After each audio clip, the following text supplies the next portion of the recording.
Starting off your day with a brand new crew. Meet Broder. I can't control my arms sometimes. My limbs are just kind of flying. Detroit Kool-Aid. Fired up! Y'all got Kool-Aid. I'm fired up! But with the Wake Up Woodward Crew, he's actually a part of the family. Flannel Sam. Ask me about my wiener. Okay. Along with JB and KG. Wake Up Woodward gets you all of your Detroit sports talk. Every morning, 8 to 10 a.m. Live on Woodward Sports. A show for Detroit, by Detroit, with people from Detroit. Tell Siri to set an alarm, because it's time to Wake Up Woodward. What up, though, people? It is Wake Up Woodward. We appreciate you all for choosing to kick off today with the WUW Crew. It's your boy Brandon Den, a.k.a. Detroit Kool-Aid, your credentialed Pistons reporter and writer for the network.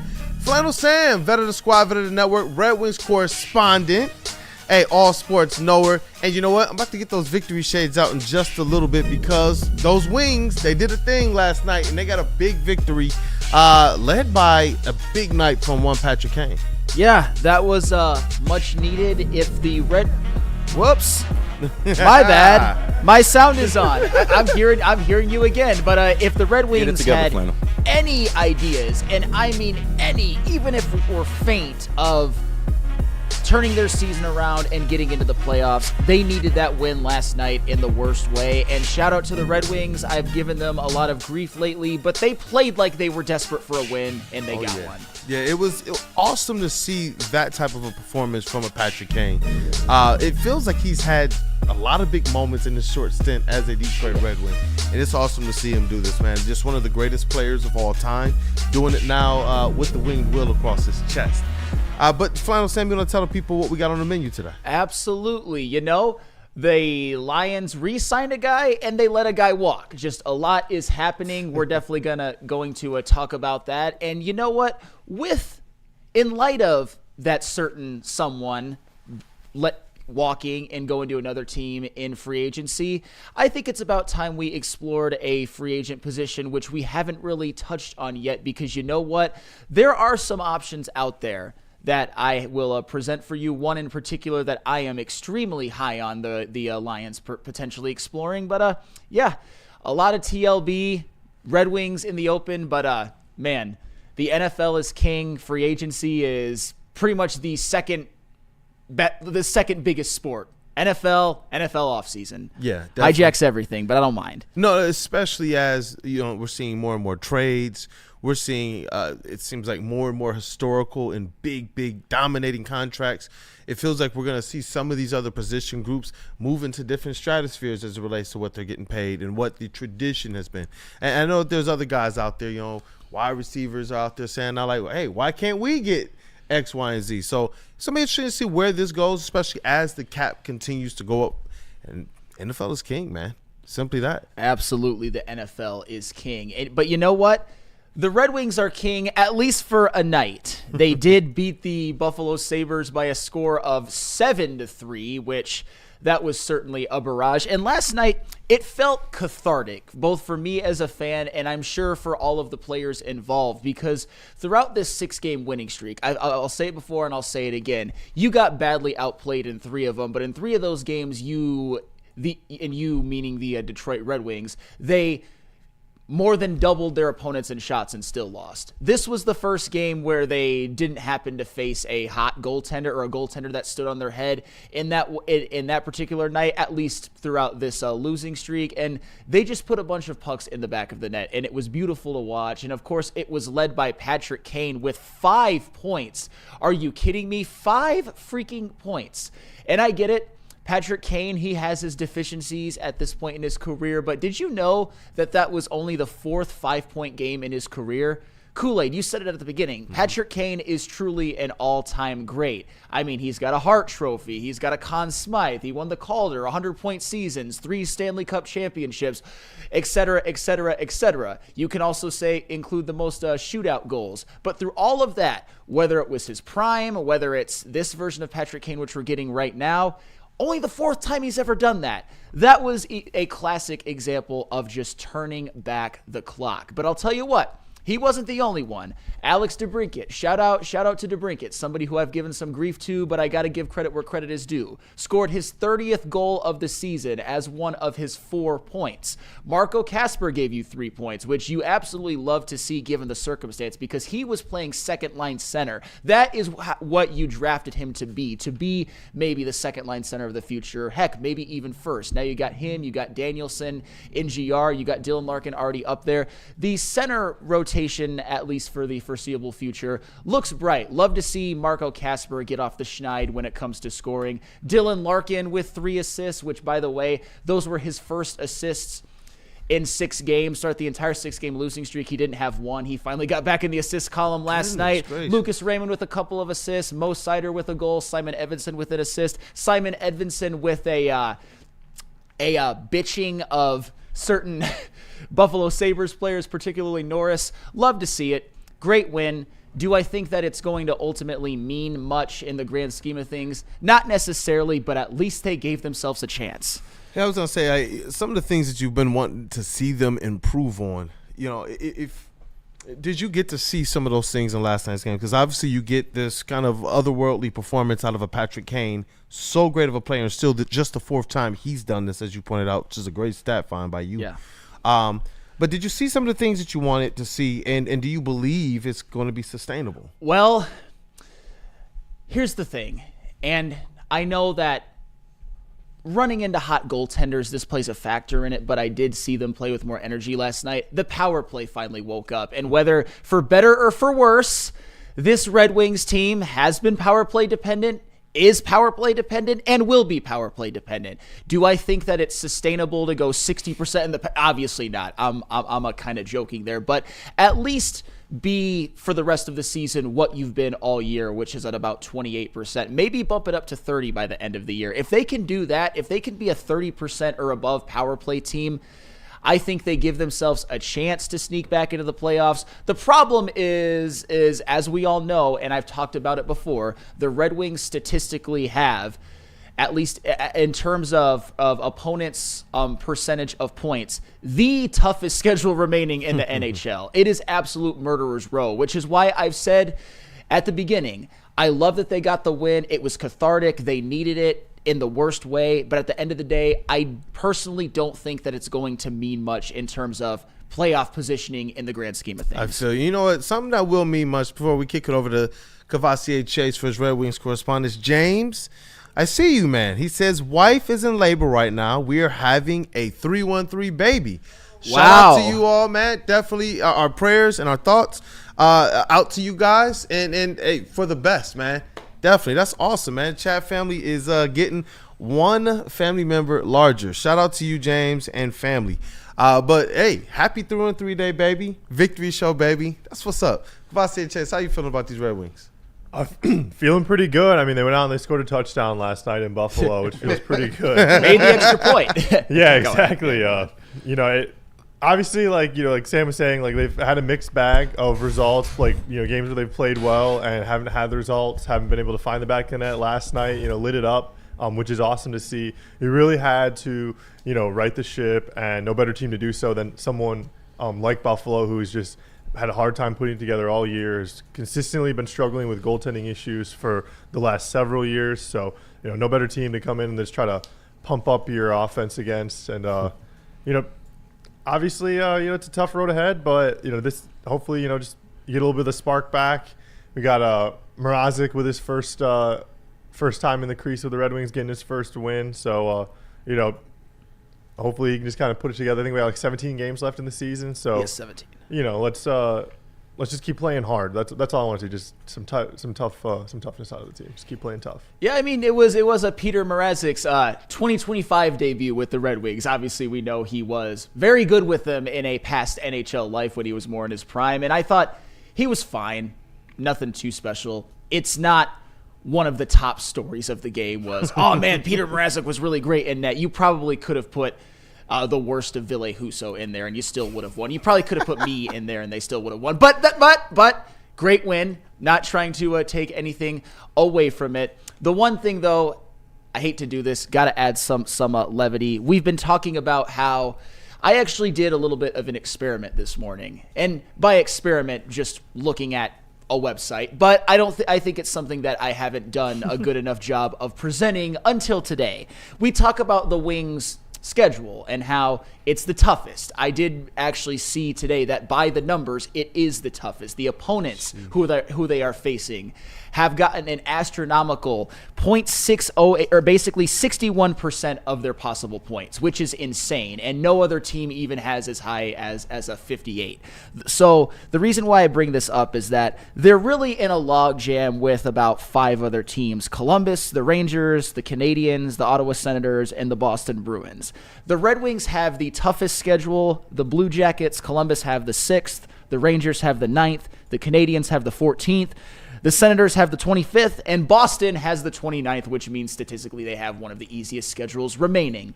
That's why I'm not going to overreact. I'm not going to get too optimistic. But at the same time, when you look at guys who really stood out last night, they're the type of names that you want to see. You want to see Raymond and a bit of his scoring drought. He didn't get a goal, but he got a couple assists. You want to see Larkin end his assist drought. You wanted to see Marco Kasper get back into the scoring column, and you did that. And at least I have the comfort of knowing that no matter what happens the rest of the year, even if it means nothing in terms of standings, Alex DeBrincat got 30 goals. For the first, he hadn't done that last year or the year before. That's a good sign of things to come, especially because he is going to be here.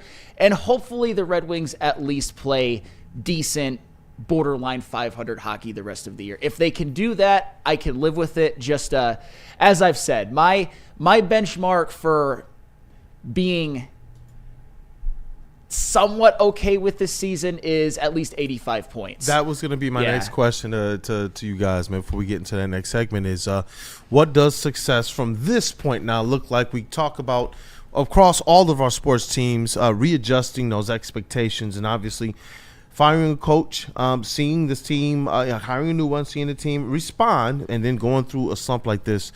What does success look like for you? Yeah, like I said, Yeah, I think 85 points is a good benchmark. That will mean that down the stretch you're going to have to beat some really tough teams. Like their next game is at Carolina. Don't like that, although they did just trade Mikko Rantanen. But Carolina as a whole, the way that they play, they're just, you don't want any. I don't think the Red Wings want anything of what Carolina has to offer. Don't think they're going to win that one. But if they do get to 85, it'll at least mean that they're beating some good teams. And last night, like I said, I saw something from Marco Kasper that I really liked, and he's the type of person where it's like, as long as you see development from him, as long as you see Johansson keep developing, et cetera, Edvinsson showed some toughness, which we absolutely love. I know Chase did for sure. If we continue to see that and they can steal some games down the stretch, I will be okay. What I said before, though, on a previous show, not a victory show, was if it's less than 80, I raise hell. If it's less than 85, but between 80 and 84, I'm feeling still a little bit down. But if it's 85 or more, because of the young players' development, I'm like, okay, that's fine. But Steve Yzerman better have a better offseason this one in terms of acquiring veterans. Those are my personal benchmarks. I feel no. What about you, Kvasia? I don't have a specific point total on it. I mean, obviously, I want them to be good enough to get into the playoffs, and that comes with winning and collecting those points on the season. But more on the second half of what Sam was talking about there, the development of the young guys. That's really what I'm hoping to see more of. With Johansson, with Kasper, Edvinsson continuing to blossom and playing better and better as the season progresses. Like I said, I've been saying it all year. I think he's someone whose name you're going to start hearing more and more later into this year and then going on into next season and for years to come. I really think he is a big part of what this Wings team is going to be in the future. And like I said, he's my favorite player on the team. So I'm really excited for his development. And then all the other young guys too. I'm looking to see what Dylan Larkin can do as a captain, as a leader for this team down the stretch. And DeBrincat's playing his best hockey in a Red Wings uniform. So hopefully, continue to play like he has, and we'll see what comes out of it. Yeah, definitely. It's funny because you mentioned that there are a lot of positive signs with this team. What I ultimately think will be the undoing, other than the schedule, is I don't think Peter Mrazek's any good. Obviously, I don't think Cam Talbot at this stage is anything special. He's definitely not anything special, but he's having a worse season than last year. And Alex Lyon, he's Alex Lyon. Could one of them get hot down the stretch? Maybe. But as I said before, you're facing Murderers Row. It's a lot easier to get hot against San Jose and Chicago and teams like Nashville, Buffalo, than it is against Carolina and Florida. I'll just say that. Yeah, definitely. And you know what? I can't wait to get into this next segment. But I just gotta say this, man. You guys cooked with this coverage, and I like the way that you put it, man. It's fair, it's balanced. It levies a certain aspect of criticism while still paying really good attention to and highlighting the positives that at least Red Wings fans can look forward to moving ahead. Because you see the polarization sometimes of some of the fans who are like, "What's up with the Iser plan?" You have some people who are just complete Iser bros, but I think that you presented something kind of down the middle that people on both sides will be able to kumbaya with.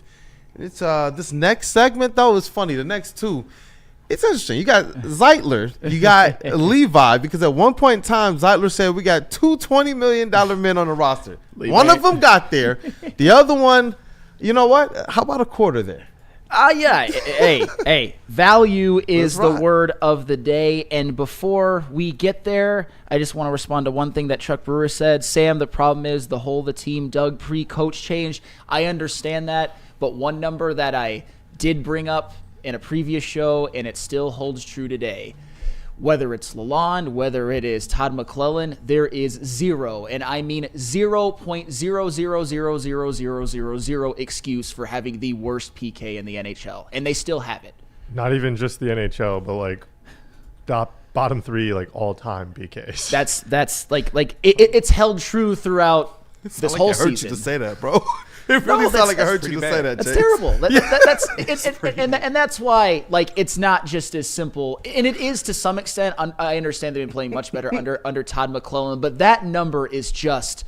That's the type of stuff you expected year one of Yzerman, not right now. That's the thing that is still held true throughout the entirety of it. And you know what? To me, it's up to Steve Yzerman to do some more in terms of getting a defenseman in the offseason, getting someone better than Eric Gustafsson. Do I think that he will? I don't know. But that's another discussion for another day. Gromit said the Iser plan is Stevie winging it. I don't know about that. Come on, man. And for the record, if you have concerns, if your playoffs are bust, I'm not mad at you because I was there at the beginning of the year, and I never thought that I wouldn't be there. I've seen a little bit too much from the younger guys to just be like playoffs or Steve Yzerman is 100% on the hot seat or he should be fired. But I gave you benchmarks for where I would be like, yeah, no thanks. I feel you on that one. It's similar to the conversation with the Pistons and their young core. Yeah. And it was like there were some people who thought, hey, give up on some of these players. It's like, no, we believe in them. And it gives you a little bit of hope. You see how this turnaround went this year. You see how the Lions turnaround went. You see the Tigers. That, to me, is where, like I said, I appreciate the way you guys presented this segment because, it allows you to be able to feel comfortable with the progress you see and to believe that it is a foundation that potentially could provide that springboard to a great season next year like we've now seen with our other three teams in the past. Hopefully, but maybe a springboard towards a great season next year, getting more depth on that D-line. Hey, but tell us about Buddy's Pizza. Hey, Buddy's Pizza has been serving the original Detroit-style pizza since 1946. 79 years later, they have 22 locations in the state of Michigan. Great state of Michigan. And fans can still visit where it all began on the corner of 6 Mile and Conant. Sign up for Buddy's Rewards to earn points on every purchase and receive exclusive promotions. Download the Buddy's Pizza mobile app and start earning today. Add some Detroit style to your next meal. Save 10% off your entire order using promo code 10MEAL. That's the number 10 MEAL. Buddy'sPizza.com. How do people feel about getting a Planet Fitness membership for $15 a month? How do they like working out in a clean and spacious gym that's filled with equipment for every workout? And how about free fitness training in the judgment-free zone that leaves them feeling energized all day long? Join Planet Fitness today with the free PF app, online or in club, and start getting that big fitness energy for $15 a month. Big Big injuries, big news. Twice a week, Dr. Jeff Pierce from Michigan Sports and Spine joins Woodward Sports Network for the Injury Insider Report. Big D Energy Tuesdays at noon, and Ermanni and Edwards with Maz Thursdays at 3:30. Get expert analysis and in-depth breakdowns on the latest sports injuries from the man trusted by top athletes in the community, like D-Mac. Whether it's the Lions, Pistons, Tigers, or Red Wings, Dr. Pierce talks us through it all. Don't miss the Injury Insider Report with Dr. Jeff Pierce, your go-to source for understanding the impact of injuries on the games and players we love. Only on Woodward Sports Network. Scan the QR code on the screen or go to MichiganSportsandSpine.com to see if Dr. Jeff Pierce can help you. Walk into any Lady Jane's Haircuts for Men today. Open 7 days a week. Sit back, relax, and enjoy precision haircut, scalp massage, hot leather neck shave, and hot towel treatment from one of our talented stylists. Step up your game this season and take advantage of our $20 haircut special. Scan the QR code and get your coupon today. Lady Jane's Haircuts for Men, the ultimate haircut experience. Open 7 days a week. Walk-ins always welcome. Lady Jane's Haircuts for Men. It's wicked awesome. Hey, it's Planet Fitness, fitness that fits your budget. No matter where you are, there's a Planet Fitness close by. There are more than 50 in Metro Detroit and thousands more throughout the world. At Planet Fitness, you experience a squeaky clean gym that has tons of equipment, friendly, knowledgeable staff, and a totally judgment-free atmosphere. Did you know that all Planet Fitness memberships include fitness training for no extra cost? Want all the perks? Upgrade to the PF Black Card and enjoy use of amenities such as unlimited use of the Black Card Spa featuring hydro massage, massage chairs, and total body enhancement, and more, along with access to over 2,500 locations worldwide and unlimited guest privileges. For more information or to join today, visit your local Planet Fitness or planetfitness.com. Welcome back to Wake Up Woodward. We appreciate you guys for kicking off the day. Let's get those likes ran up. And, hey, you know what? Let's satisfy that like button real quick, man. Treat it right and treat it nice, man. Real nice. Real nice. Multiple times in 1 week. Hey. How's half of that big musket energy, Hey, boy? man, we on that machine gun energy today, man. So you just go ahead Put a and tap that switch screen on the once. musket? Yeah, hey, man. You can tap that screen once. You can tap it twice. How about you tap it 3 times for the WUW Crew, man? Because we in here working for you, baby. Let's go. Hey, you know what? Detroit Lions news, and it's more really of the same. It's either them taking care of one of their own or, you know what, sayonara. With this one, it is Levi Onwuzurikie, a 1-year $5.5 million contract. And instantly, do you like the move? Obviously, where this thing started at the beginning of last season and where I thought the trajectory was going, this is a stark difference from what one Kevin Zeitler teased about Aleem McNeil and Levi Onwuzurikie. Now it feels like ages ago, $20 million men. Lions get him back at 5.5, and it's another kind of Brad value move, in my opinion, with one of his guys that they trust within their system. Yeah, and as you've seen throughout this entire process, when I think Brad Holmes did something questionable, I'll tell you, and when I think he did something really smart, I'll tell you. And I think the Levi Onwuzurikie deal was a great move, especially for the fact that he has no term. He just has 1 year, and it's only $5.5 million. Levi Onwuzurikie had a really good year last year, and he was one of those defensive linemen, which was ironic, or defensive players, period, which is ironic because of his injury history, that was healthy. He played 16 games. He played a career high in snaps at 635, and not only that, he's a guy on this defensive line who is very versatile. You can put him at like the 3 technique. You could put him at defensive end. You could even line him up over the center at the nose tackle if you wanted to, because he really is that kind of a versatile guy. And he produced. No matter who was there, when Aleem was out, he was there. And honestly, if you combine that, when you look at the defensive line signings, remember yesterday when we were talking about Roy Lopez, and I said, in a perfect world, I'd rather have Levi O back for a similar salary than Roy Lopez. But I also said, how about both? Yeah. And I'm glad they got both. Both of them for a $10 million combined for 1 year. I like Levi Onwuzurikie as a spot starter when Aleem is out to start the season. I wasn't as comfortable with that with Roy Lopez. And certainly when healthy, the defensive line rotation of Aleem, Reeder, Levi O, and Roy Lopez, and then sprinkle in Mekhi Wingo whenever when he comes back, and hopefully he's effective. I don't necessarily hate it.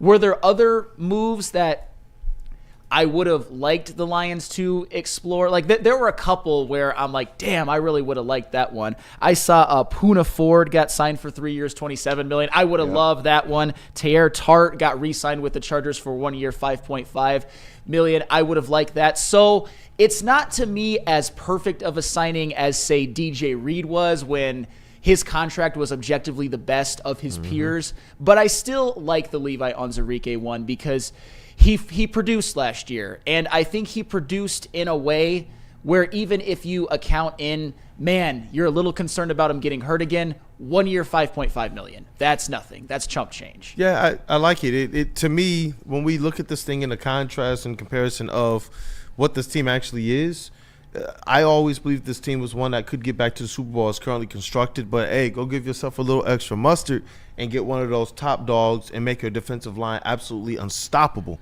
But as currently constructed, it's like, this is a defensive line that still did a little bit of work, but you need a little bit more pass rush. But your depth, and if he's one of those guys that's giving you availability and reliability, then this is a great deal, as you pointed out. KG, I got to ask you, too, because obviously the implications, Mr. Shepard, he plays in your defense.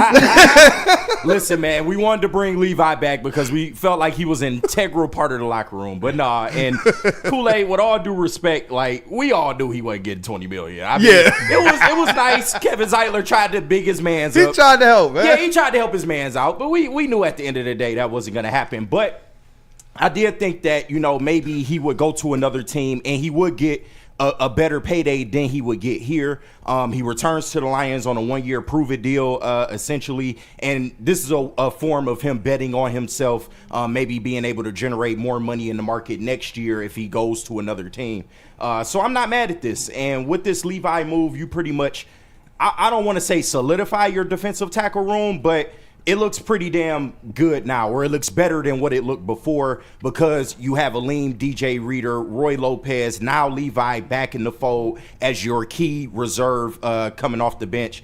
And, of course, Mekhi Wingo. And, we saw some things from him last year that leads us to believe he might be good. But I think your D-tackle room is pretty set up. You, of course, can probably add maybe another talent. They might do that through the draft. But overall, I'm liking how this is shaping up. And, once again, I have to reiterate to the fan base, I understand that Brad Holmes only signs his own guys, or that seems to be the play. But that is the point. When you're a good NFL GM and a good NFL franchise, the guys that you draft, you want to eventually keep them for a second or possibly third contract. So I think this is all shaping up the way it's supposed to. Of course, we want to see more, but for, just yielding the team, I thought it was a good move. Yeah, and honestly, if we're talking about, like signing their own guys, which ones to re-sign, which ones to not. Obviously, there were a couple that I disagreed with. One I already talked about. One we might talk about a little bit later. But Levi O was one that I liked. And I'm at the point now, as I get darker by the second, love to see that. Instant tan. Instant tan. I was like fluorescent for a second there. But anywho, to try to regain my train of thought, I think at this point, and we might get into this tomorrow. I actually think this would be a good topic. If they were to make one more move for an edge rusher, I would probably be like, you know what? As far as free agency on the defensive side of the ball, I would probably be okay with it. And there are a couple of more Moneyball style signings that they could make. Even your guys' guy Matthew Judon, if he's actually $4.2 million, that might be something to consider, especially given the fact that DeMarcus Lawrence is gone. R.I.P. Now you want Matt Judon. Now you trying to spin the block on Matt Judon. Oh, okay, all right. Hey, with new information. But when it comes to Levi Onwuzurikie, I wanted to really paint a picture, Flannel Angelo, of how Levi Onwuzurikie performed last year versus the value of his contract this year. And JB, if you've got that, put it on up. Levi Onwuzurikie, 15th among defensive tackles and quarterback pressures last year with 45, 16th among defensive tackles in quarterback hurries at 29, and 40th amongst defensive tackles in contract AAV at $5.5 million, and the $5.5 million is moving forward. So what those numbers indicate to me is that Levi Onwuzurikie, and we know it was more for his previous injury concerns, particularly the back injury that kept him out for an entire season. We know that he outperformed what he made, at least in terms of pressuring the quarterback. And also he had 13 quarterback hits, which is another really good number for a defensive tackle. Didn't he lead the team in QB hits? It was either him or Hutch, right? Okay, Hutch. Yeah. But I think out of anybody who actually played the full season, I think he probably did have more than Aleem, especially because Aleem got hurt. And Z was obviously a mid-season signing. But those are that to me shows that it's a very good value contract, and especially when you factor in the 13 quarterback hits, which I did not put up here, but 13 quarterback hits for a defensive tackle who played 635 snaps. That is a very, very good number. And he's also solid against the run as well.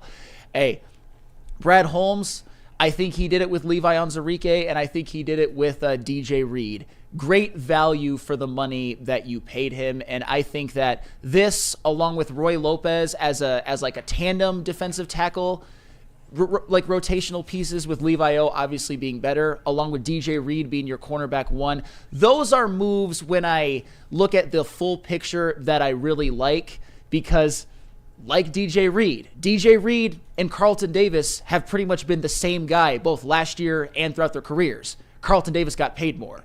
Levi Onwuzurikie clearly outplayed the $5.5 million contract that he got, and hopefully he does it again. Hopefully he does it again. And you know what? To me, it feels like Brad Holmes is securing the depth on this team, and it sets them up perfectly to be able to make a big swing in this draft. I know you're still one that is along the lines of why not both? Still, if there's a good money ball signing out there to add to this defensive line, like you stated earlier, as well as somebody impactful in this draft. And me, I still caution people, hey, trust in Brad, because I remember some of the conversation even when the news was that Carlton Davis might not be coming back. And we even discussed, hey, are we okay with what we have right now? Even though he might go out there and do some other things. And some of us were, but large parts, a lot of people are like, Brad, what are you doing?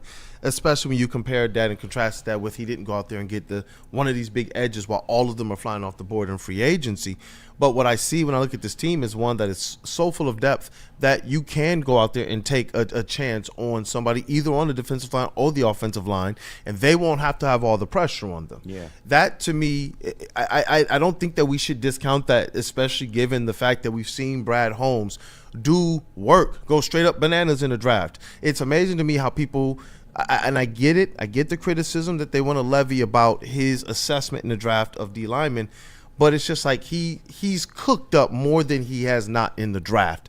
And when you look at those upper early rounds is where I am really intrigued about the type of player he can add. Because if he goes into this draft and he comes away with a high, one of those first, second round type D lineman pass rushers, I'm actually feeling kind of good about where this team is heading into the season. I would have liked, yes, a Myles Garrett or Trey Hendrickson. All of us would have, because we were talking about, now that's the dynamite option. That's us going into the Super Bowl, which I think we can get there as currently constructed, but then actually being able to put forth a pass rush like we saw the Eagles do against the Chiefs. And they had Patrick Mahomes under duress. You got to get there. And I'm hoping that, and I do believe, depending on what they do in this draft, you can get that player still in this draft. You can. I would prefer another signing at the edge and maybe a draft pick at tackle or edge as well. That's what I would personally prefer, and I think there are good names out there. And given what their values are, at least when it comes to a couple of them, I would probably be a little perturbed if Brad Holmes didn't get one of them. But at the end of the day, I also gave him a lot of flowers today. He's done a fine job this free agency. Not perfect, not exactly what I would have wanted, but it's Brad Holmes. He's got a credit line. His magnum opus day is coming up, which is the draft. So we'll see what happens. But at the end of the day, Levi Onwuzurikie, I don't think anybody should really have a problem with that, particularly at the money. And when I gave you the numbers that I gave you earlier, the man probably earned in a vacuum at least a $10 million AAV contract. Got him for 5.5. And I am intrigued, though, just for you, chat family. Is there somebody out there that you believe they should go after? And to this point, is there somebody that you believe Brad Holmes should have gone after? Because I am intrigued. When we look at the moves he's doing, is there something that he didn't do that he should have done? And, Flano's presented some stuff as well. You've presented some things as well, KG. Just interested on what the chat family is thinking too. Well, shout out to Eric Allen. Speaking of the chat family, Hey, there you go. And the only thing you really have to worry about with a Levi Onwuzurikie is, of course, the injury history. You know, can he stay consistent? Can he stay healthy?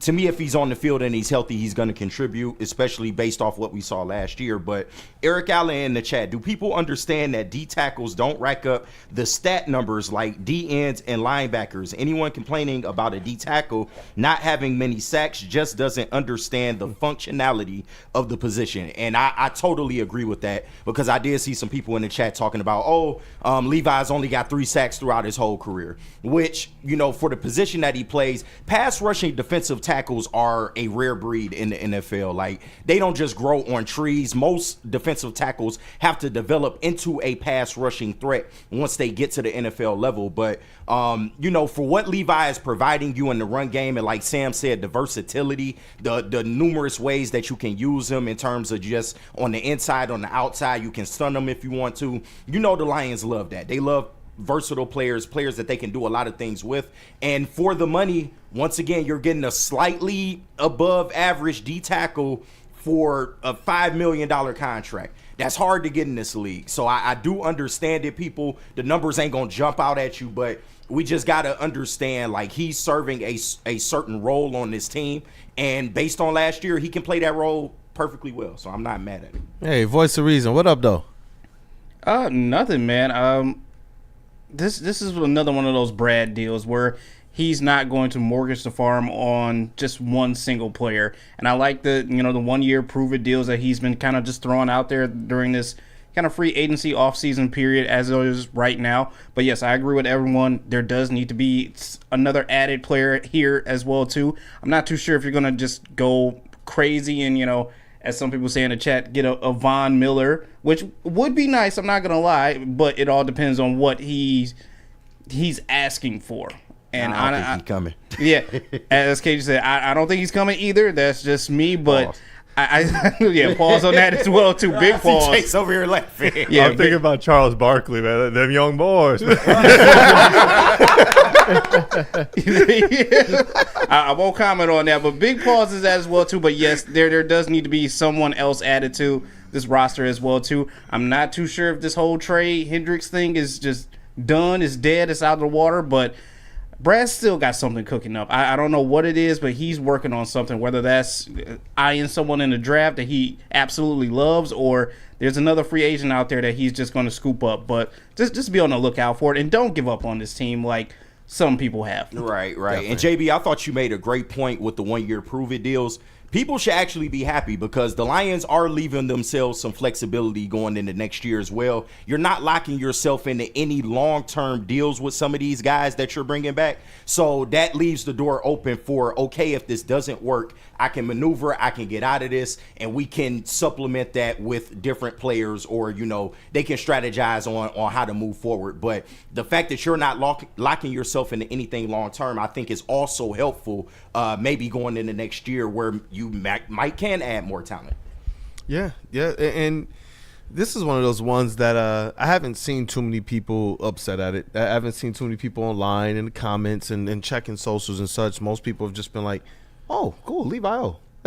and to me, it reads as well that Kelvin Shepard, shout out KG, this is more familiarity. You talk about the leaders in that locker room. You talk about the people who understand, the terminology. And in this draft, it's possible they go and they snag a D lineman or two. I think having more of those people that can lead that room, especially when you lose a guy like a Jalen Reeves-Maybin, who was a captain on that team and one of the leaders. I think that this goes to at least help retain some of that culture in that room for a player who, like you pointed out very well, Fano, was available and was reliable. Available, reliable, and played really damn well. And that's why KG went out, because you mentioned people talking about it. Never in this entire time that I've been talking about Levi Onwuzurikie did I mention sacks, because it is irrelevant for a player that plays like he does. Yep. It was about the pressures, the hurries, the hits. If he can get those, if he can draw some attention away from guys like Aleem and Aiden Hutchinson and hopefully another edge rusher that Brad Holmes adds in a couple of days, that will be just enough for just me. call it should be for everybody. I mean, you said you wanted Levi O. You got that one. DeMarcus Lawrence didn't get that one. 50% right now, but hey, call it. Who's next? Who's next? And I promise we'll get into this more tomorrow because there's another position we've got to tackle in just a second. I will probably say Azeez Ojulari. Yes. Yes. No hesitation for the ball, Norris. Please. Hey, let's get to the next segment because we got to talk about one Mr. Kevin Zeitler. Yeah. That was an interesting one, but tell us about merch, JB. It said merch. Head over to woodwardsports.com. All you got to do is click on that shop tab. We got new designs for you every single week. But let me tell you about the ones we got here up on screen right now. We got the Woodward Tigers t-shirts, sweatshirts, because opening day is coming very, very soon. And you can't forget about the LFG Red Wings t-shirts and hoodies as well, too. They got it done last night. Hopefully they can keep the momentum going as well, too. But head over to woodwardsports.com so you can deck yourself out. All you got to do is just click on that shop tab. How do people feel about getting a Planet Fitness membership for $15 a month? How do they like working out in a clean and spacious gym that's filled with equipment for every workout? And how about free fitness training in the judgment-free zone that leaves them feeling energized all day long? Join Planet Fitness today with the free PF app, online or in club, and start getting that big fitness energy for $15 a month. Woodward Sports is at it again, giving away more cash and prizes than anyone in Detroit. Get into our March Bracket Challenge, powered by Jug and Nathan Neurosurgery. If you have the biggest basketball brain and get first place, you win $1,000, cold, hard cash. But it doesn't stop there. Second place gets a weekend at Grand Traverse Resort in Traverse City, including brunch at Airy and golf. Third place, 2 club seats to see the Pistons versus Bucks with food and drinks courtesy of RHB Laboratories in Troy. You can pre-register now at woodwardsportsbracket.com. That's woodwardsportsbracket.com. Then, after Selection Sunday, fill out your bracket for your chance at $1,000 in cash money and more. Pick by mascot, choose by team colors, have your dog picked. No matter how you do it, go to woodwardsportsbracket.com right now and register. All powered by the best in the game, Chug and Nathan Neurosurgery and Woodward Sports. Feldman Chevrolet, Michigan's #1 Chevy dealer,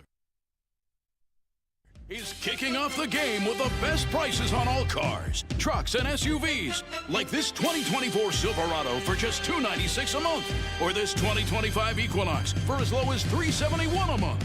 Our locations in Novi, Highland, New Hudson, Livonia, and Lansing means we have the perfect Chevy right in your backyard. Get the home team advantage every day at Feldman Chevrolet, Michigan's #1 Chevy dealer. A ton of fun, a ton of sports, and a ton of man meat. Welcome to the Woodward Heavyweights, live daily 5 to 7 p.m. on Woodward Sports. At Lady Jane's, we take the chore out of getting a haircut. Our talented stylists will deliver an industry-leading haircut, a relaxing scalp massage, hot lather neck shave, and a hot towel treatment. Open 7 days a week. Walk-in anytime. Lady Jane's Haircuts for Men. It's wicked awesome. Hey, welcome back to Wake Up Woodward. Chat family, run up those likes for the WUW Crew. It goes a long way. And we got the Super Chats live as well, trying to get the WUW Crew to Vegas. And you know what? The way this thing breaks down, because people have asked in the past, like, hey, you know the Super Chats, do they support you guys? Hey, they do, especially with the current promotions we got going on. And I know this, that first merch goal, that baseline, that helps us. Everything above that, that's going towards Vegas. So I appreciate everything that you guys have done to be able to support us. And all the merch winners, we're getting you guys situated and sorted. I'm receiving emails and such, and we're getting everything taken care of. So you will be receiving that merch, and we appreciate you guys for everything you do for the network. Do we have any to clean up? Yeah, we do have a few to clean up, like you said. Shout out to everyone sending them in. $1 from Honolulu B77. I think he just wanted to say hi. We appreciate you, my guy. Hey, shout out. JJ, $5. He said us Lions fans are coping today, and that's fine. Brad should have done more, but he didn't. It's fine. We all just have to see how this plays out, which I gotta agree with you, man.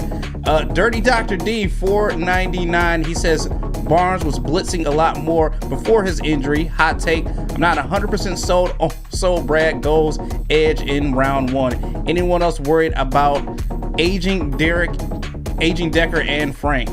Is anyone worried about that?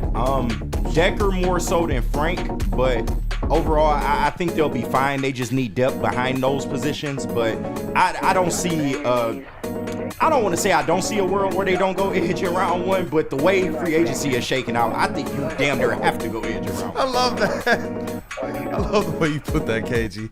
I'm hoping that they find their edge, man, especially with the players you guys have profiled. I'm really hoping they find their guy. Yeah. Don't worry, no matter don't where worry, that's fellas. at. The Davin Bros insist that he's going to play 17 games and have 10 sacks this year. Bros. I'm sorry, they're really making me upset, but I'm done being.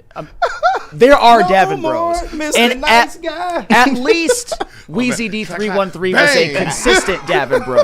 Davin Bros at this network in the chat have just Davin popped out of Bros. the woodward lately, and I get that his contract is favorable. see what you did there. Nobody said a damn word about, oh man, if Davenport were there at the end of the year, they would have made a difference because everybody forgot he existed. And I'm okay with the type of deal. Obviously, a minimum type deal. Go prove it. You can earn your incentives if you play. But we already did this. I wasn't really expecting much. If we get anything more than legitimately like 2 or 3 games, I'm going to be like, wow. Like, that's where I'm at with that one. And Yeah. I'm hoping that everything that Brad Holmes is doing, I'm hoping that it all works out. Obviously, some things are going to be a miss, but I am really hoping for this draft. I'm kind of hoping as well that, as you and JB and KG have talked about, that he also goes and he adds another vet in free agency too before that time. But in line with the offensive line talk, they did let Kevin Zeitler walk, and he got 1 year, $9 million deal. Not mad. To sign with the Tennessee Titans. Wait, you said something, KG. You go. No, I just said I'm not mad at the fact that, he went out and got the bag at his age. That's most offensive linemen of his age don't get those kind of contracts, especially on a 1-year deal. But he was somebody that was very, very productive. I thought he outlived his billing as a Lion because we were sold on the fact that, okay, he's a great pass protector, but what is he going to do in the run game? And I thought he was very, very great in the run game as well. So I'm happy to see him get his bag, man. I'm not sure that, Brad Holmes wanted to bring him back for that kind of money on a 1-year deal. So Yeah, well, is there an amount that you thought or would have been more palatable for the Lions? see, it's tough, man, because he had a really good He year. earned it, I maybe yeah. would have did 1 year 6, 7. He got 9, so I'm not mad at that at all. And I think Easy was because Easy's a big fan of him as well too. But he was saying at least 12. But I think that might have been probably for more years. So might have been 2 for 12. Yeah, I think But, he was yeah. tucking 1 for 12. he might be Yeah, talking. He might have. That's what he said. But I know they weren't trying to spend that kind of money on on an offensive lineman. But I would have given Zeitler 1 for 12. I really would. This one I'm not happy about. I'm not saying that I'm raising hell at Brad Holmes, but Zeitler was integral, for lack of a better term, to this team last year, especially in a year where Graham Glasgow wasn't the best and Taylor Decker had some struggles. Kevin Zeitler he had one of the best years of his career last year. I would argue that he was snubbed of a second-team All-Pro spot. That's how good he was. And I understand he was hurt for the playoff game. I understand that he's 35. But I don't think it's as simple as, because I know a lot of people are just like, well, just put Christian Mahogany there. And I know Christian Mahogany was really, really good when he played last year. Actually, kind of a revelation, particularly in the playoffs. He has 144 snaps in his entire career, combined regular and postseason, and like 70-some in the regular season. I'm just saying it's not as much of a sure thing as a lot of people are seeming to make it out to be. And Graham Glasgow was objectively bad last year. I would have given Kevin Zeitler 1 at 12. And as I said, I think he was snubbed for second-team All-Pro. You mentioned it, KG. This might have been the best run-blocking season of his entire freaking career. Yeah. You saw the gaping holes that were open behind him for Jahmyr Gibbs, David Montgomery. He was great. Did his usual thing in pass protection as well. And I have some numbers, as I usually do, because I don't want to just tell you that Kevin Zeitler was great. You all saw it. The eye test obviously proves out that Kevin Zeitler was really, really good.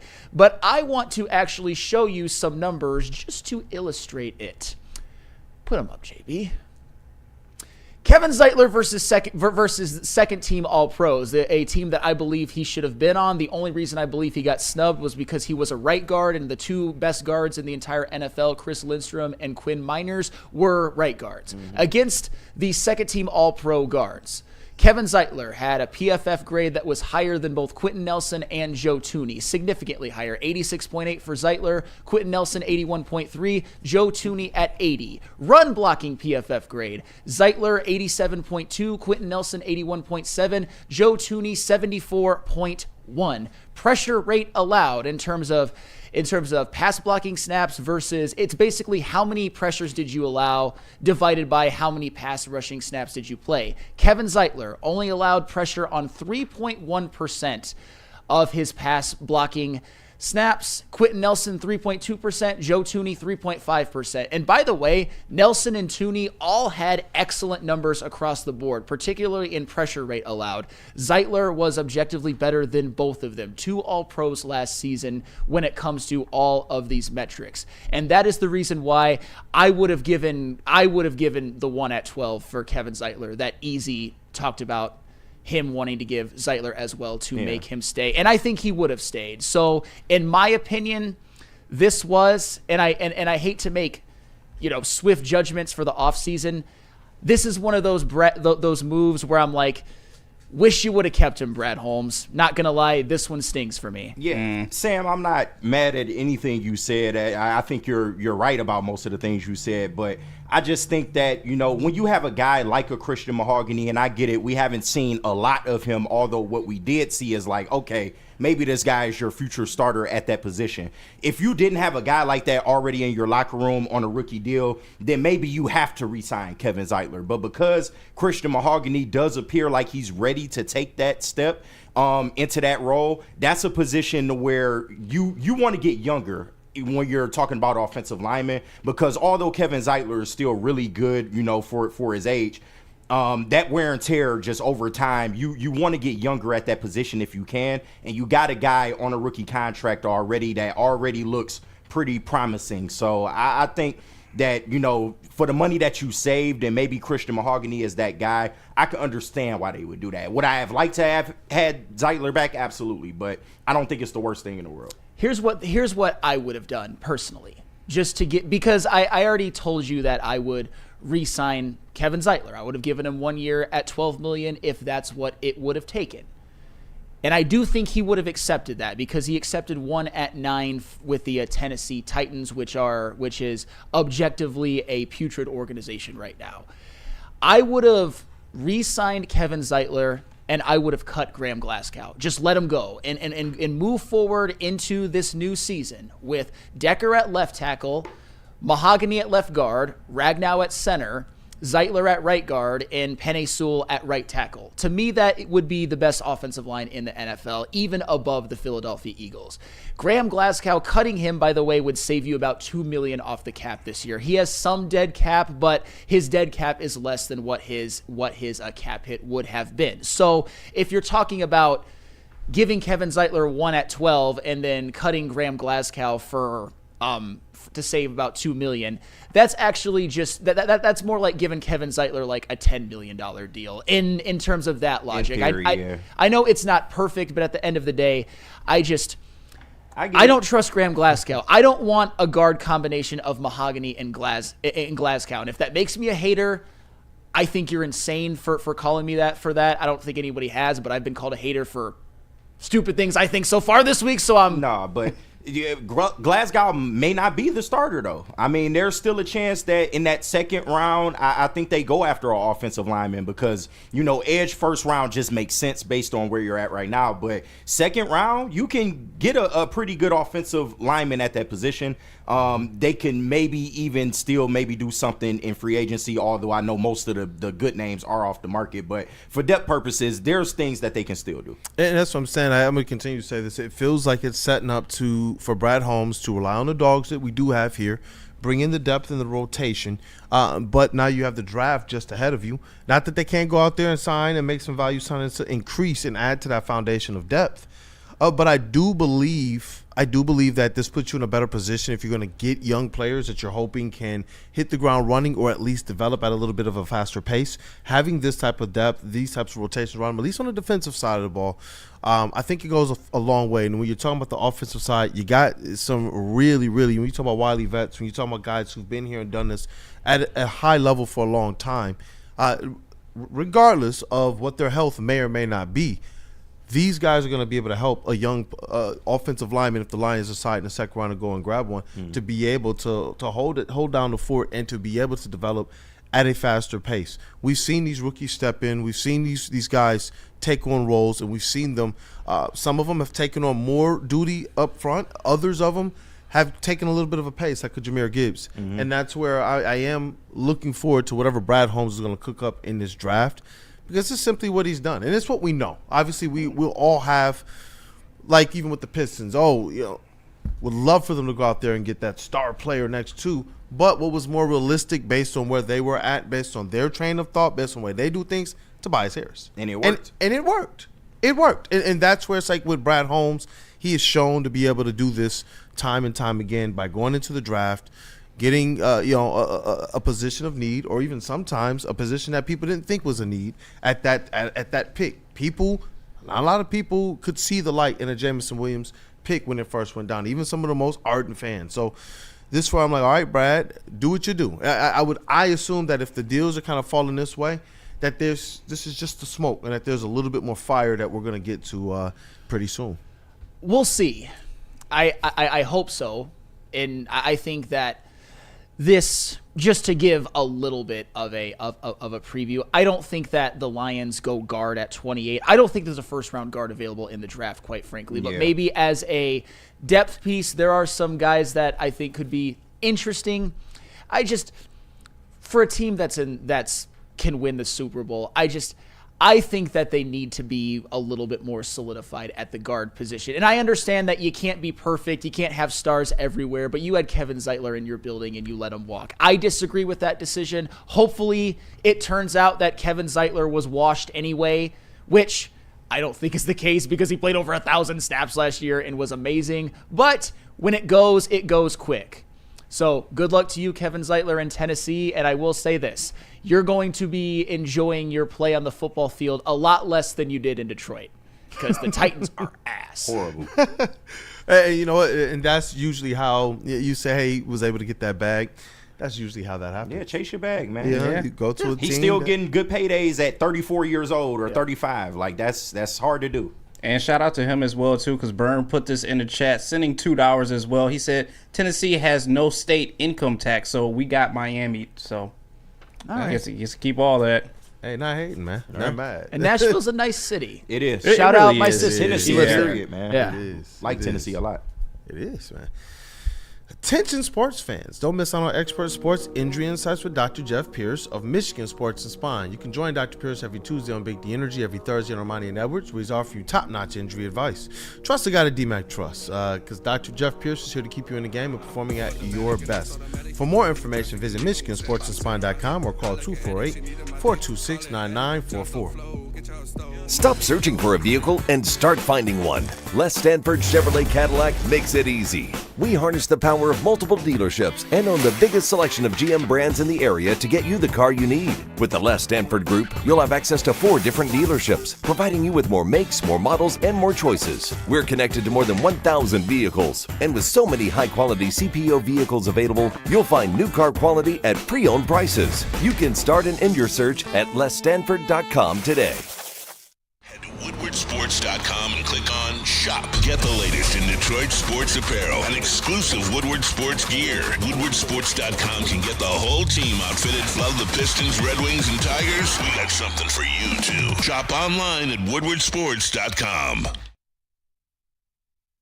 Walk into any Lady Jane's Haircuts for Men today. Open 7 days a week. Sit back, relax, and enjoy precision haircut, scalp massage, hot leather neck shave, and hot towel treatment from one of our talented stylists. Step up your game this season and take advantage of our $20 haircut special. Scan the QR code and get your coupon today. Lady Jane's Haircuts for Men, the ultimate haircut experience. Open 7 days a week. Walk-ins always welcome. Lady Jane's Haircuts for Men. It's wicked awesome. Detroit has the best sports fans in the world. That's why they deserve the best sports coverage in the world. We are the Woodward Sports Network. Hey, dreaming of a new home but feeling the financial pinch? Mark White & Associates, your trusted real estate experts, are here to help. Mark White and his team will pay up to $5,000 of your closing costs. That's right, I said $5,000. Call Mark White & Associates today at 248-290-8242 or visit them at markwhitesells.com. Again, call Mark White today at 248-290-8242 to make your dreams come true. What up, dog people? Welcome back to Wake Up Woodward. And chat family is definitely on one today. They've been engaging. They've been hitting that like button. We're very close to our first goal. They've been sending in the super chats as well, helping us get that much closer to Summer League in Las Vegas, where, you know what, man, we definitely have one night where we probably let them super chat our lives away. They can control everything. How does that sound to you, Flannel? I mean, I fear what the super chat will have to do, but go easy on me. I'm sure you will. Hey, you know what? But the legend T. Fall said he will make an appearance. Hey. Neil Rule said he would make an appearance. Hey, it's a party. It's a party, man. So I cannot wait. I want to get down there, have some fun, get the content, and let the chat family as well get to dictate what happens for one night. Apparently, y'all don't want to hang out after 2 a.m. I don't know what's wrong with y'all. Shout out to the legend. We old, man. Bro. All right, but you know what? This offensive line, they got some dogs, but the availability is to be determined. Do you have some options, Flannel Sam, for this Detroit Lions team? You putting on that GM hat? I do. So I think at this point, with Kevin Zeitler being let walk, you can run it back with Mahogany and Glasgow and then maybe look into the draft. Stop, not scared. But I've said numerous times, I know a lot of people disagree with me, that I would cut Graham Glasgow at this point, especially with the money that he makes. His AAV is $6.6 million. I've got an option which I think is more of a good player but bigger contract and a very Moneyball type signing that I will present. First, I will make the Moneyball option because I think Flannel Bean right here, but I think it would be a good one. One free agent that I like for the Lions that is available right now is a guy who played on the Vikings last year. His name is Dalton Risner, and the reason why I like him is, one, his average annual calculated value according to SpotTrack is $3.4 million, and Graham Glasgow's is $6.6. And also, there are a couple of incredible stats on this guy that will have you drool, at least if you look at it at surface level. Dalton Risner, he did give up a decent amount of pressures during his pass blocking snaps last year, but and the year before, but in the last 2 seasons, Dalton Risner has played 830 pass blocking snaps and did not give up 1 sack. Not one, 0.0. Love to see that. And last season, in his 537 snaps he played total, committed 0.0 penalties. I understand that he's not perfect. He's got his flaws. He's, I'd say, an upper middle level guard, but at this point, I think he's better than Ragnow, and he is cheaper because, spoiler alert, Graham Glasgow did not allow 0 sacks in the past 2 years. He did not allow 0 sacks last year, not even close. So that's my Moneyball type signing. I didn't do as deep of a dive into him as the guy that I'm about to mention in just a second, but Dalton Risner, if Brad Holmes wants to be bargain bin, which isn't a derogatory term, by the way, it's just that's why I presented an option like this, I think he is one that I think Brad Holmes should go after. Hey, and that seems to be more in alignment as well when you talk about the moves that Brad Holmes has made. You look at the value signings, and that's where I'm actually getting more excited. You know, there's a part of me that just wants him to go out there and play with house money and just go bang and get all of the players that we know can help push this team over the top. But that's just not the way that things work in the NFL. You get an opportunity to maybe take a chance on 1 or 2 of those guys, but when you draft as well as he has, Well, he already has a lot of those guys on the squad. There's not a lot of teams out there that can boast the type of talent that's all high-end talent that's already on this team. And it was made known when you looked at a lot of the, all-pro and the Pro Bowl selections. And that's where it's like, you know what? I am more and more okay with these budget signings. Back in the day, with some of these other regimes that tried these things, it didn't necessarily pan out as well. But what you see here with Brad Holmes is the better he's drafted, the more it's allowed him to be able to take risks like this, whether it's on players who have been injured or whether it's players that, we can try the budget signing and see how they've meshed and fit within this culture. And so he's given himself the opportunity to go out there and do deals like this because the team is already at a really, really, really good place. Flannel, I want to ask you, because it appears he's still on the market, would you take a chance on the Mekhi Becton? Yes, I would consider it. The only reason why Becton isn't as attractive to me as the guy that I just mentioned is throughout his entire career up to last year, he was either awful, like unplayable awful, or hurt. Last year with the Eagles, he was spectacular. And I understand that, going to the Eagles and then going to the Lions, that's going from one great offensive line to another. You'd be very insulated. And I wouldn't be mad with a Mekhi Becton signing. I think he's 25. He's 25. His Spot Track average annual value estimation is about $10 million. I would be okay with it. The option I'm about to present in a second, I like a little bit better, but Mekhi Becton, I'm not mad at all. And that dude is huge. Yeah, in the last 2 seasons, he's played at least 15 games. Yes. So I think that's availability key. and reliability. He played a lot in 2023. Just wasn't that good. But he was with the Jets. Right. He was with the Jets, Yes. No, but and if I ever mention Ragnow, my bad. Glasgow. Might have mixed them up a couple of times. I'm hearing that a little bit, but hopefully I didn't. Cut Glasgow, not Ragnow. Would never in a million years. So I want to make that very, very clear. But the guy that I'm about to mention as somebody that I want the Lions to pursue in terms of a potential guard, I'm about to utter a very dirty phrase. And when I say it's a very dirty phrase, it really is a very dirty phrase. He played offensive line for the Bears last year. Yuck. Oh, God. Gross. No. Take one from them. I get it. You're so much. I understand because Kool-Aid won't blood. Benedict. The common refrain was the Bears' offensive line was awful last year. And it was bad at times, but I think it was a little bit better than people gave it credit for. The problem was the Bears played the most starting combinations last season of any team in the NFL. A lot of players went down with nagging injuries, including the guy that I'm about to mention. But this is a guy that I've actually talked about. I feel like Chris Collinsworth. Now here's a guy, but for real, this is a guy that I've mentioned before because in the past, I've been a little higher on the Bears in terms of expectations than most people at this network, and thank goodness I've been wrong. But there's a guy that I've repeatedly mentioned on their offensive line that I really like, has been a good player for the last 3 years, puts up some numbers, which I'm going to show you in a second, that are very advantageous, which versus the money that he could potentially command. His name is Tevin Jenkins. Tevin Jenkins has been a damn good guard for the Bears for a couple of years. His problem is he does have a bit of the injury bug. In the last 3 seasons, yeah, right. In the last 3 seasons, respectively, he's missed 4 games in 2022, 5 games in 2023, and only 3 in 2024, which was his career high for games played at 14.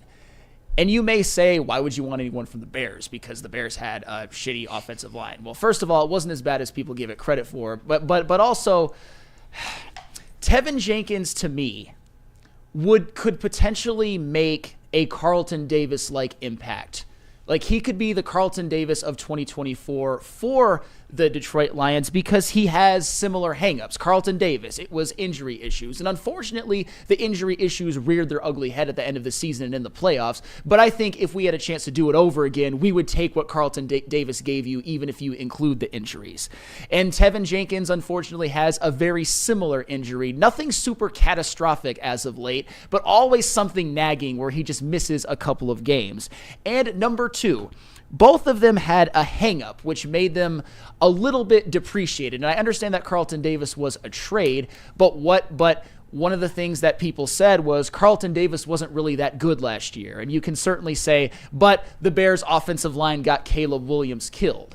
However, in 2020 and in 2023, Carlton Davis was playing out of position. Not out of position, but he was playing more zone. He's a better man-to-man guy. The Lions played him in a way that he was more comfortable and better in, and Carlton Davis balled out. Tevin Jenkins, he was on the Bears' offensive line, and while I say that it wasn't as bad as people say, it still wasn't good. Caleb Williams still was the most sacked quarterback in the NFL. So you bring him from the Bears' offensive line to the Lions' offensive line. I think Tevin Jenkins will be in hog heaven playing for this team. Lions fan from NY said, did somebody say Leroy Jenkins? Yeah, right. Oh, snap. Hey, you can call him that if you want. Leroy Jenkins and George Lopez. We got him. Right, we got both. Shout out Spetty. When he did that yesterday, I was dying. That's hilarious. Oh, man. And that's the option. So what I gather from you is on both sides in those trenches, you want more vets. Regardless of what they can do in the draft, you want them to be able to go out there and add some kind of surefire pieces that you know day one, the type of job that they're going to bring to the table. And when you compare that with the contract that they would command, which wouldn't be that much with the production they're giving, seems like a good depth piece at the very least. I was going to say, Tevin Jenkins, although he's not the Moneyball signing that Dalton Reisner would be, he's still, to me, if his projected value holds true, I think he would be a very value signing. And I've got a couple of graphics of numbers to prove my point. And JB, you can pick whatever one you want first. Tevin Jenkins, and this is PFF stuff. You can take PFF with a grain of salt if you want, but I'll be elaborating more later on other metrics. His average annual value, according to SpotTrack, would be $10.3 million, which would make him 20th among guards in AAV, but his PFF grade he was the 13th ranked guard according to PFF. And the total value of his contract, the contract that SpotTrack estimates that he could command is 3 years, $31 million, which is the $31 million total value. His total value would be 20th amongst guards, and his PFF ranking would be 13th amongst guards. And I've got another graphic of numbers to show you just how well Tevin Jenkins played last season, if you've got that one, JB.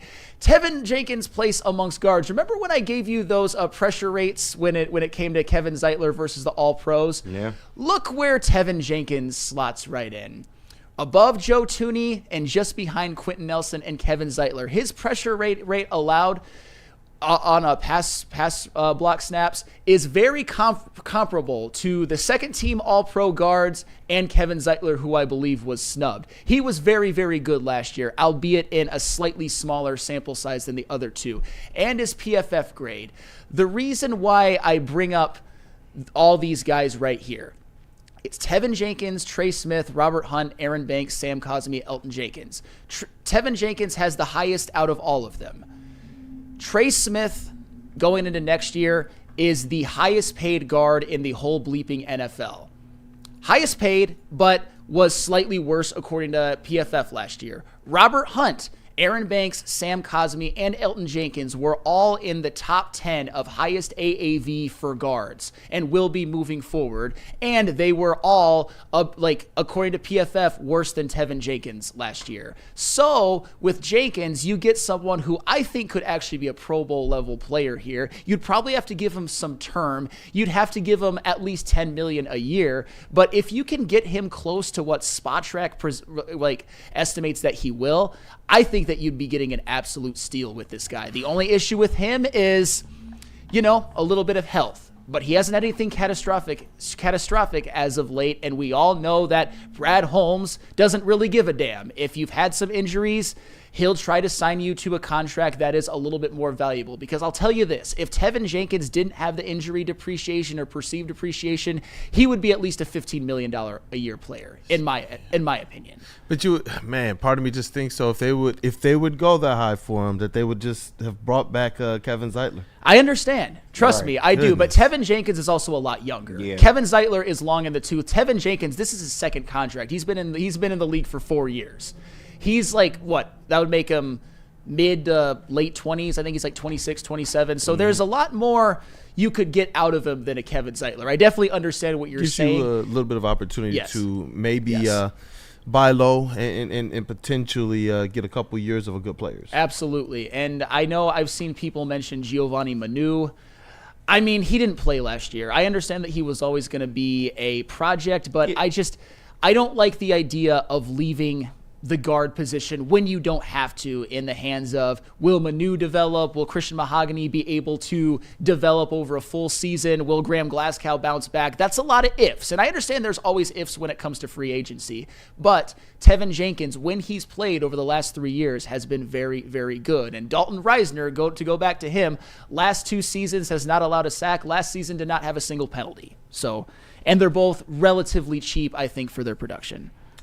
Yeah, I wouldn't be like upset per se, but I do feel like that there's maybe a couple better options out there. I do get the fact that he played above what he was subjected to in Chicago, and maybe if you were to bring him in here, we could facilitate him and he could look better on the field. But like I said, when you got guys like Mekhi Becton and people of that nature still on the market, I might look elsewhere, especially if you're trying to pay a younger guard. Tevin Jenkins, like you said, his second contract, he is looking to get paid somewhat. So if you were going to do that, I would much rather have just ran it back out with Kevin Zeitler for another year, like you said, and just maybe do it that way. But if it happens, I wouldn't be mad at it. Yeah. I just worry about the consistency. That's all. I will say this, Demon Dice, the famous Bears fan in the chat, because I'm talking about a former Bear, he says, Tevin Jenkins, stay hurt. He had a bad back coming into the league. That's the reason the Bears didn't lock him up. And you know what? There certainly is that concern with him. But their loss could be our gain. And you wouldn't have to pay him really that much in the grand scheme of things. If you don't like the 3 years, I understand that. But that's something that I personally would do, because I think I think with the Lions, he would absolutely thrive, especially with this offensive line around him. He would be insulated, but as we all know, we can't guarantee anything when it comes to injuries. I mean, like I said, especially after last year. That's why I would compare this to Carlton Davis, because we had the same issue when it came to Carlton Davis. He's missed at least 4 games in the past few years. And oh, by the way, he did it again. But in the games that he played, he was objectively their best corner. Did it hurt the team that he wasn't available in the playoffs? Absolutely. But I don't think anybody would trade what Carlton Davis brought you last year. Man, it's gonna be an interesting road ahead for these Detroit Lions. It's to me, I'm gonna continue to say, it just feels like it's shaping up to see this guy go in and grab these players in the draft, just because of the types of money in contracts that he's kind of doling out. And the longevity window thing here. And it's like KG said, if he goes out there and he grabs another offensive lineman, I am not going to be upset at that at all, because you want to keep your trenches as your best units on the team. And we know that this offensive line has been the source of success and really the best unit on this team consistently throughout the Brad Holmes era. And that's where it's like, you know what? Even through the draft, even though I believe he can go in there and cook up, is where you still probably want a little bit more surety on that line, at least as relates to depth. It felt like towards the end of the season, whereas the defensive line, they continued to go through players, is where we realized the offensive line, even though we like those dogs, those starters, they were very, very thin as it relates to when a couple players go down. Yeah. And that's where I'm just like, I want them to go and cook up in a draft, but I do, somewhere between your options, KG, and what Flannel's at, they do need to go and add a little bit more on that offensive line. Yeah, and I expect it to be through the draft primarily, because you can get, rookie deals for some of those guys. And like I said, you want to get younger at the offensive line position. I do understand, the older guys, they can perform, but you want to have a young offensive line that is able to, incur that wear and tear. But we shall see. We shall see. Hey, and hoof-hearted, if a Bears fan doesn't like Tevin Jenkins, you got to sign him immediately. He's probably amazing there. See, that's another thing that I didn't take into account. If a Bears fan doesn't want him, we know the Bears fans aren't a good judge of character of players, so of course we got to bring him home.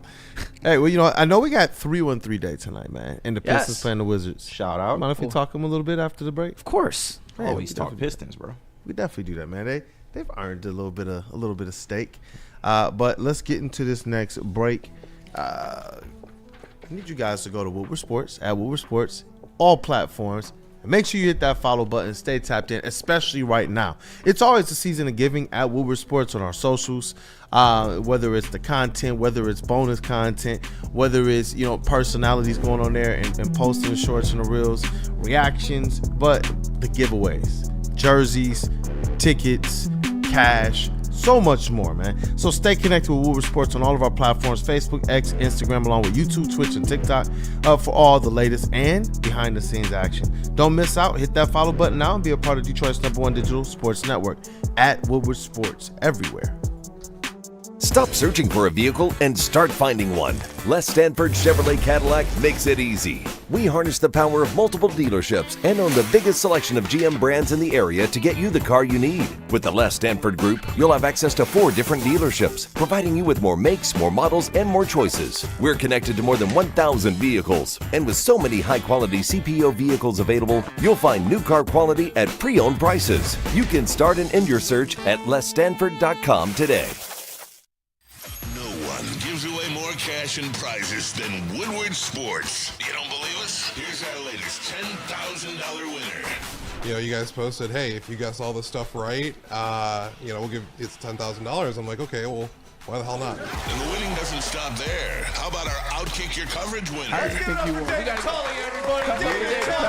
This guy's got a hot girl.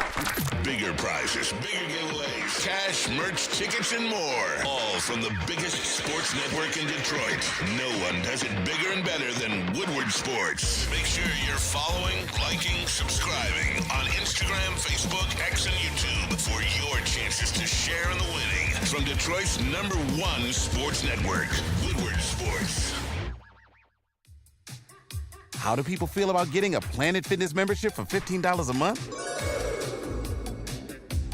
How do they like working out in a clean and spacious gym that's filled with equipment for every workout? And how about free fitness training in the judgment-free zone that leaves them feeling energized all day long? Join Planet Fitness today with the free PF app online or in club and start getting that big fitness energy for $15 a month. Game is won in the trenches, and our big fellas don't mess around. The Woodward Heavyweights on Woodward Sports. Walk into any Lady Jane's Haircuts for Men today. Open 7 days a week. Sit back, relax, and enjoy precision haircut, scalp massage, hot leather neck shave, and hot towel treatment from one of our talented stylists. Step up your game this season and take advantage of our $20 haircut special. Scan the QR code and get your coupon today. Lady Jane's Haircuts for Men, the ultimate haircut experience. Open 7 days a week. Walk-ins always welcome. Lady Jane's Haircuts for Men, it's wicked awesome. All right, Woodward sports fans, whether you're hitting the game or just simply chilling, Jars Cannabis has you covered. They're home to Michigan's largest line of recreational cannabis products, 27 locations across the state, 9 alone in Metro Detroit, so there's always one close nearby you. And don't fear, because if you live in Grand Rapids, Madison Heights, or Milan, Michigan, stores are popping up your way very, very soon. But if you don't have time to go in-store, you can always check Jars Cannabis out online at jarscannabis.com, because you know what? I know you want to get high. Hell yeah. Hey, so one quick retort to some people before we move on to the Pistons talk. Oh, Full retort. There are a lot of people in the chat, and I don't blame you, who really hate PFF, think that all that I use is PFF, even though I gave you some other metrics that they give, like a pressure rate, and obviously the eye test I think is favorable to what I've said, at least in terms of guys like Kevin Zeitler or even Tevin Jenkins. I'll say this, though, to the PFF is useless type of people. Aiden Hutchinson's the #1 ranked PFF edge rusher last year. Do you like that? Do you like that Penny Sewell was a #3 ranked tackle? Did you like that Jahmyr Gibbs was a 6th ranked running back? Did you like that Amon-Ra St. Brown was a top 5 wide receiver? Did you like that Frank Ragnow was the 2nd rated center? And did you like that Kevin Zeitler was a top 3 ranked guard? Was PFF wrong there too? Was PFF wrong there too? Did you like that Ali McNeil was a top 10 ranked defensive tackle? Did you like the fact that Kirby Joseph was the #1 PFF ranked safety? I bet you liked all of that, but PFF knows nothing. That's You it. like that? Those are all wrong. Every last one of them. My boy Flannel turned to Kirk Cousins. You like that?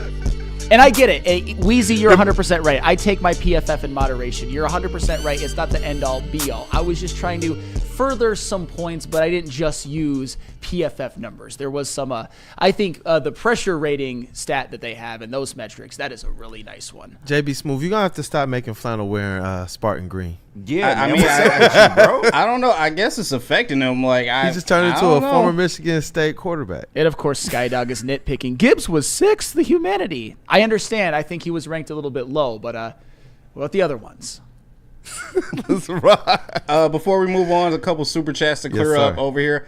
Honolulu B77 sent in $2. He said Lions need Sorsdale, Manu, and Mahogany to develop. And also shout out to Terrell Lamar, $1.99. So everyone say it with me. F the Bears. F the Bears. And I see that there's some Ryan Bears Branch fans was in a the top chat. five rated safety last year as well, according to Y'all PFF. thought I was done? All wrong. Every last one of them was wrong. thought I was done? My point is that Thought that I PFF was is right finished? a lot more often than you think. All wrong. Hold on, wait All a minute. bad. Damn that confounded PFF. Get him, Sam. Talk your shit, Sam. I bet that they had Kendall Vildor as the #1 ranked corner, right? Talk your shit, Sam. Shout out my guy Damn. Kendall Vildor. Shout out to Kendall Vildor. What'd you say? Oh, yeah, that's right. He's gone, but not forgotten. R.I.P. Yeah. Right. Oh, man. Hey, you know what? We got to get into these Detroit Pistons. Obviously, it's 313 Day, and the Detroit Pistons celebrate it every single year. This time, they got a good chance to get a dub. They can go out there and have a chance to bludgeon the Washington Wizards again. Yes. Which is what I absolutely expect. It's not an aspect of where I believe, okay, I'm disappointed if they, this team, they need to take. Just go out there and just beat them. It's not going to change my sway one way Whoop that if ass. they lose. But I just go out there on 313 Day and have a day and continue honestly with the theme of handle your business. Handle your business. A few points here from the Detroit Pistons. 313 Days presented by Ally. Same Ally that puts on the Ally Challenge, the golf challenge that we will be at again this year. Yep, shout out. And if you get there by 5 p.m., it gives you probably the best opportunity to make sure that you can walk away with one of those 313 Day chains. They got look sweet. 3,130 chains, and they're dope, man. I've covered this thing for a few years now, and it's been awesome. The fans have definitely bought into it. And on the bling cams, it's cool to see throughout the season fans with those chains on. Yeah. It's Then not I- going to turn your neck green either. So It so won't. fans, don't worry. It's, No, it's that's a solid positive. material. Let them know, bro. Hey, and you know what? They got a lot of different things going on, man. A lot of different games, activities, some autograph opportunities and such. So you want to get down there. It's going to be fun. And if I run into you guys, I'm going to get that fan content. Definitely get you featured. So Pistons, Wizards tonight at 7, 313 Day, man. But this is a game where you already said it, and I know Flannel's feeling the Whoop same way. that Just ass. go out there and BTA. Yep, strike hard, strike fast, no mercy. Just like Tuesday, 20-point win. I'm not saying that I'm calling for a 20-point win. It's just don't mess around with the Wizards. Just take care of business, because also the Milwaukee Bucks they play the Lakers at home. All the LeBron haters bet you wish he was there tonight. But Moving on shout up. out Luka Doncic. Hopefully he bounces back. He had a bit of a poor game last time. Hopefully we end this night with a game up on Milwaukee, because I don't really see Detroit really struggling. I expect Cade to have a good game. One thing I would like to see though, and not that I'm nitpicking, I don't think it's that big of a deal, is I'd like to see Asar get back on track a little bit offensively. But when you got Cade Cunningham, if you're Asar, just cut and get open. Yeah, I noticed since the addition of Dennis Schroeder, it changed Asar's role just a little bit, and we're seeing more and more lineups and minutes and opportunities where Dennis Schroeder and Cade Cunningham are in the game at the same time as well. I think that's where a little bit of that Asar Thompson role changes. But I agree with you. You want to see Asar get back to that everything guy. But the cool thing is to know that whether his offensive touches and opportunities to score the ball are there or not, he's not allowing the defense, the hustle, and those things to getting in and trying to rebound and challenging shots. He's not allowing that to to get in the way of to be affected. But when he is that downhill kind of pressure scorer on the rim, that's adding an element to this team that we lost when Jaden Ivey went out. We had Jaden Ivey for like the first half of the, first 20 games or whatever of the season. Then we get Asar Thompson back. And I think that's part of the reasons why, we talk about how have they been able to kind of float this thing this way. I do believe that that's one of the more vital pieces for this squad. And it opens up things. You talk about the gravity. When we see Ausar Thompson cutting around, diving, getting into the lane, even from the top of the key of a pick and roll, getting all the way. We all know those plays where it just looks like half-court play, one pick and roll. It looks like the defender has the opportunity to step up, and then he just floats to the rim and dunks it. Just like, where did the gravity lift come from? So get him back to that, and I think that they're going to have to be more deliberate with it. When Cade Cunningham gets blitzed off the double teams, that's where I realize Ausar Thompson, for whatever reason, his opportunities are stunted just a little bit more. And I'm like, bro, you get the ball, and now you're playing 4-on-3, go to the rack, Ausar Thompson. Go to the rack. Yeah, and that's also another thing that, not that I'm demanding it or anything, but get out and run a little bit more against the Wizards this time. I saw them do more of their offense in the half court in the last game, which was fine. I mean, they did a great job. Cade Cunningham, he creates a lot of offense in the half court. He creates offense for himself, and others was in his bag. But I would love to see just a couple of half court, just like 3-on-2s, 2-on-1 fast breaks that are just finished with resounding dunks by either Holland or Duren or Ausar. Hell, maybe even Cade gets one. I would love to see that. If you remember that game, not that not that the stats are going to pop off the screen, but when you look at the minutes and you look at the stats, you're like, he was out there. Ron Holland, when he was out there in that last game, didn't he just look different than everybody else? Like just a burst of speed. And that's one thing JB Bickerstaff said in the post-game press conferences. He's like, I'm really proud of this team because we're tired. Our legs are dead. And so to your point, the eye test doesn't lie. They didn't get out and look like that team that they used to, or else I think that they beat the Wizards by like 35 points. Well, I saw Dante 151 predict 130 to 105. I think that sounds about right.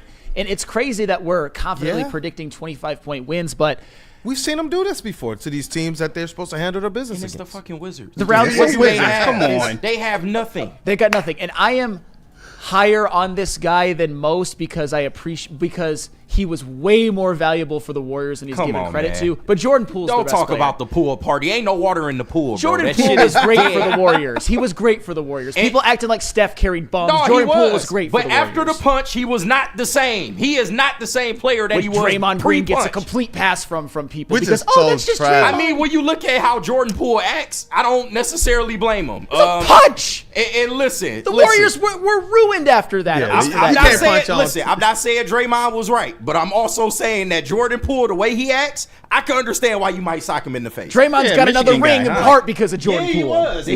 But to be fair, the way Draymond Green act, he probably deserved one too, but people don't challenge him for some reason. He's scared of his Draymond. point. Yeah, they're not going to step to Draymond. But that's the whole point. So if you punching Jordan Poole because he's a lightweight, I can't respect it. Listen, whether it's supposed to be his comeuppance or not. Well, listen, if Jalen Duren decides tonight he wants to elbow him for that push that he gave him the other night, I think we'll all be happy with it. I think we'll all be happy with it. Luckily, they are more cool. There's things that you see, especially walking through the tunnels and such, and Jordan Poole, all his family, friends, business players and such like that. Yeah. Because if you even look at it, you look at the videos, a couple angles.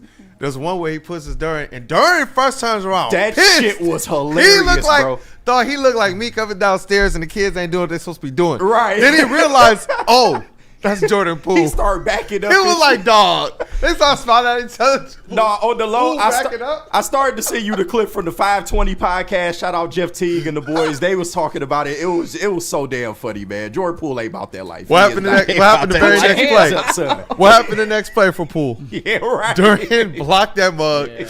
And then Poole's family is sitting courtside. Duren looks at him and starts laughing. Right. Takes his tongue out and does this down the court. I'm like, you know what? I like that, man. People gonna hate me. I don't care. I would take Jordan Poole on this team for the right contract. I don't care if people guys, I don't care. Off the bench. I know I'm that. Telling you. I'll tell you what, guys. I got another power stat, which I know you guys love those. People act like Jordan Poole is shooting 17% from 3, 37. 37 and averaging more than 20 a game. He should not be your he best. gonna take 25 to 30 shot attempts a game. If you're at 37% from three, that is objectively efficient. I guess it's objectively It's efficient. the high volume, high efficiency. Y'all act like he should be in the G League. Come on. The way Trajan is building this thing, he's not the right culture. Of course, he's not. I'm good. He's not the right culture fit for this thing. He's not a culture guy. Speaking of guys with bad PR, people act like Jordan Poole was just a bum even on the Warriors. That's he wasn't. ridiculous. Well, like I said, pre-punch, it was a different fine, world. Pre-punch. It was a different world pre-punch. Oh man, but you know what? Ultimately, what I want to see out of these Pistons is that they continue on this streak of physicality and forcing teams to really just they can't keep up. And that to me was probably the bar of JB Bickerstaff's post game press conference from the last Wizards game is that, the chippiness, the physicality, we love that. Like, he's not out there telling these guys, oh no guys, let's not toe the line. He's telling these guys, push it to the limit. And you know what it reminds me of? It reminds me of what Dan Campbell told his guys. And you see, now that they're winning and now that they got even more dogs on that team, you hear people crying. And now with the Pistons, you know what I'm starting to hear? Bro, Mike Malone came to town and was like, in the pregame press conference, was like, I know the way they like to play. I already went to the referees and told them, watch that on Jokic. He was like, he didn't even say the rest of the team. Because you get it. He was like, but with Joker, like, nah, we ain't going to let you just do that until I got. Because this is their reputation. They out there and they're doing it now. And you see other teams in the league taking notice. Even the Pacers. Yeah. Because they've beaten us, they get the opportunity to talk. They talk just like JB with his Spartan stuff. And Tyrese Halliburton, he continues to just have that leg up on them. But I've still been proud of their fight, their physicality, even in those games, as it has throughout the entire season. And that's what I really want to see. I'm hoping they can get out and run. I'm wondering how tired they are. I know that they've done things like canceled practices and some shoot-arounds and such so that they can try and stay fresh. Because this team is on demon time. They're on demon mode. They want the playoffs. They want to go in as a threat. They don't want to go in or just kind of limping into the 6th seed or anything. This team truly believes they can go out there and earn home court advantage in the playoffs. And that's what you want to see when they play teams like the Washington Wizards. Yeah, just like I said, strike hard, strike fast, no mercy. The Pistons, they just need to do what they do, play physical. Right, play downhill, run. Yeah. Or even they make their money in the fast break. Like I said, even if they don't, like, that's what I love about playing the Wizards, especially coming off of a really tough road trip. Is I don't think the Pistons ideally are a team that wants to just live in half court, although they can play the half court. But against the Wizards, you can even practice some stuff out. Like I said, Cade was in his bag. He was scoring in every which way, and it was mostly in the half court, just like the assists just like the opportunities he was creating for others, like a Jalen Duren, mostly in the half court. Just use, if you need to even use this as a little bit of a practice, not to be too disrespectful, but at the end of the day, the Wizards were 13-60 or 13-50. They haven't played that many games, but strike fast. And talking about Cade Cunningham, the gravity that he just creates, Sean Murphy from half court and Eric Vincent from clutch points, we were talking about it, and one of the threes that Tobias Harris hit from straight away, dead center in the middle of the court, top of the key, it came off of a Cade Cunningham. Okay, he brought the ball down, got blitzed, passed the ball away, got it right back. They still came back with the double team, but Duren was able to, with just that pass to the top of the key and back, it's almost as if it triggered something. Duren came up to set a pick so Cade can move to his left, away from the top of the key, and Tobias Harris jetted up to the top wide open. But the entire defense, even the guy across court guarding the other wing, they're all looking at Cade Cunningham. Tobias literally caught it, sat, and had time to just pose, man. And it's like that's what you're getting right now out of Cade Cunningham, who you hear people talk about the turnovers. Stop. I've heard Hall of Fame players, I've heard current players, I've heard stars, I've heard the coaches all say that's not a concern. If anyone's mentioning turnovers as a concern with Cade Cunningham, you're not watching the game. This guy's going out there and creating so many more opportunities that it's insane. And that's one of the things I'm going to look at is just how many points per possession he's creating to the turnovers. I want to see that, because that would be one of the highest. I believe it's going to be one of the higher ratios in all of the NBA. he's realistically going out there and accounting for like half of their points every single night, bro. No, in reality, when we look at the end of the season, he could be second to Jokic. Yeah. I think Trae Young is up there as well because he has a lot of assists, but Cade Cunningham does it more efficiently. We know that, especially when it comes to creating offense for himself. So at the end of the year, Cade Cunningham might finish second in the whole bleeping NBA in points generated per game. And yeah, obviously when it comes to turnovers, you don't want him to have 8. You don't want him to have 9. You don't want him to do it at the most critical moments. But like 4 a game, that's nothing compared to the good that Cade Cunningham brings you, because a lot of players look throughout the history of the NBA. You know who's led the league at the NBA in turnovers the last 4 years? Stars. Luka Doncic. There you go. It's Bomb! what happens. Nobody, $2 super chat says, Kool-Aid, do the Pistons always play on 3-on-3 day? I'm not sure, but as long as I've covered them, they have definitely done that. It's been a big thing. And, you know, shout out as well to Dr. Darius, friend of the show, voice of Detroit for over 25 years on WJOB. Shout out. He actually was the one who put the idea out there for the very first one. They used to do smaller kind of celebrations that he would kind of spearhead, and then he went and leaned on WJLB and the Pistons some long ago to say, hey guys, let's make this a big thing. It's 3-1-3 day. And since then it's been more corporatized and put on much better, I believe, for the fans and the businesses and the people here in the area have just completely kind of bought into it. And it's created now this, I think it's this cool atmosphere across the city, like to wake up and see so many different posts from our businesses, from our content creators, from our media, from the citizens, you know, from fans of other places. Shout out to Tom, Pistons Tom, but from Korea. You know, all these people putting happy 3-on-3 day for Detroit. It's just a cool place of what I consider to be kind of unity, just as we're getting into better weather as well. Yeah. It's dope. I also noticed the stars coming out for the Pistons, bro. I saw Joe Hendry with the Pistons shirt. JB, how you not like Trey Joe Songz Hendry, bro? was in the building. Yeah, Trey Songz. Give me my royalties. JB, you don't like Joe Hendry? No. How do you? He loves Woodward How do you Sports. not believe in Joe Hendry? What? That's your What's the TNA world reason? champion. I shout out for you rocking the Pistons, gear Joe Henry, but I do not believe in Joe Henry. That is crazy That's work. nuts, JB. Say his name and He appears. Let me see We here. believe in Joe Hendry. Speak for yourself. I just saw something very interesting in the chat, and it said Chauncey Billups didn't turn the ball over at Spinmo Racks. That's from Patrick Ofiar.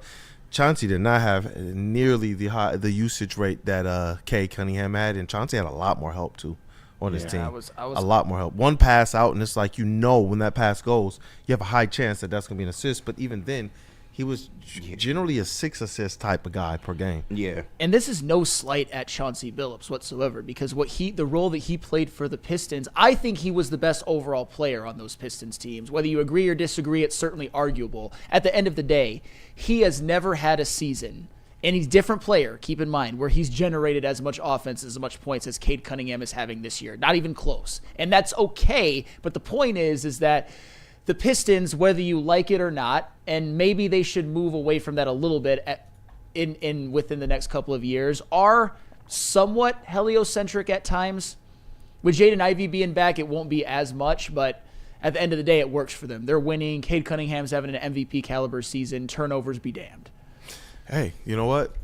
Let's go, man. Detroit Mitten Pistons made. continue to.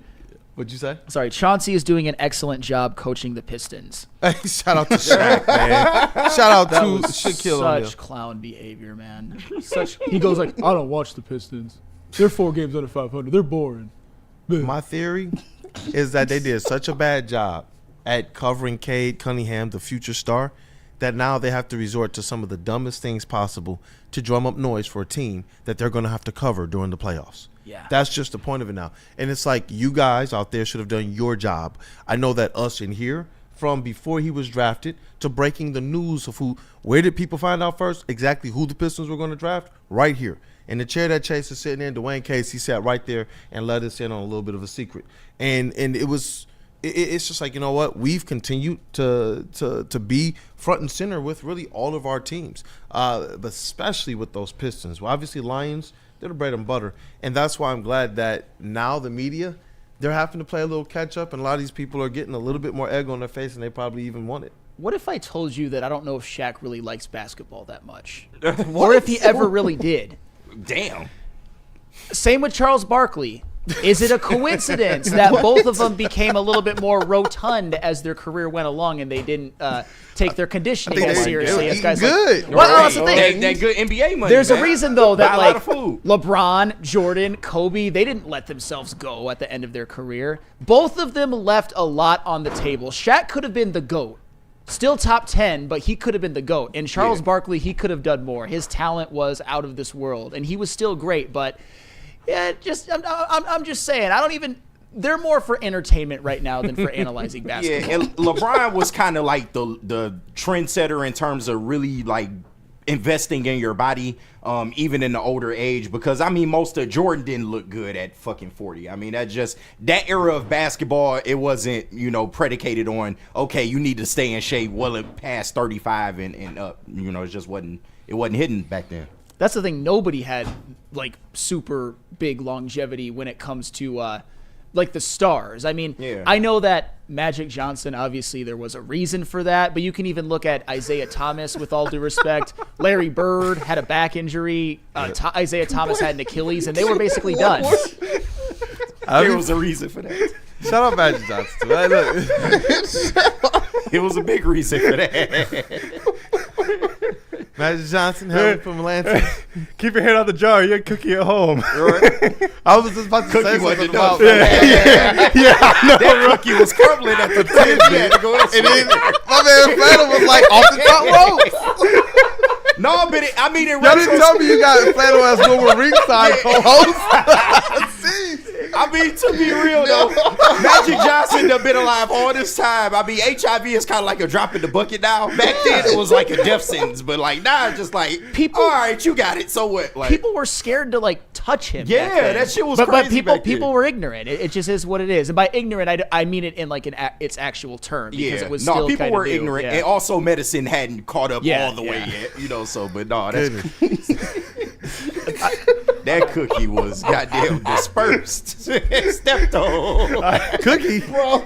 Hey, shout out to her though. Shout out to Cookie. She's stuck by my mans. That's a strong black woman right there. She's stuck by my mans. She did. Yeah. Yeah, man. You got to give it up for the women that stick by their Cookie. Especially Magic, man. It's like the way he was raised, and you can hear what Kareem Abdul-Jabbar talk about this. Yeah. The way he was raised, it was different. And when Kareem and them would come here, when the Lakers would come here, his diet was different. The only place he could eat when he would come here effectively was with Magic and his family because of the way he was raised. And it is the same religion as I know he's straight far away from that in this NBA. But that's where you talk about how much did these guys really want to invest in it. Kareem, he took that diet serious and it kept him in some good health. And Magic was like, bro, I'm here living life. Yeah. And you could see, put that stuff down.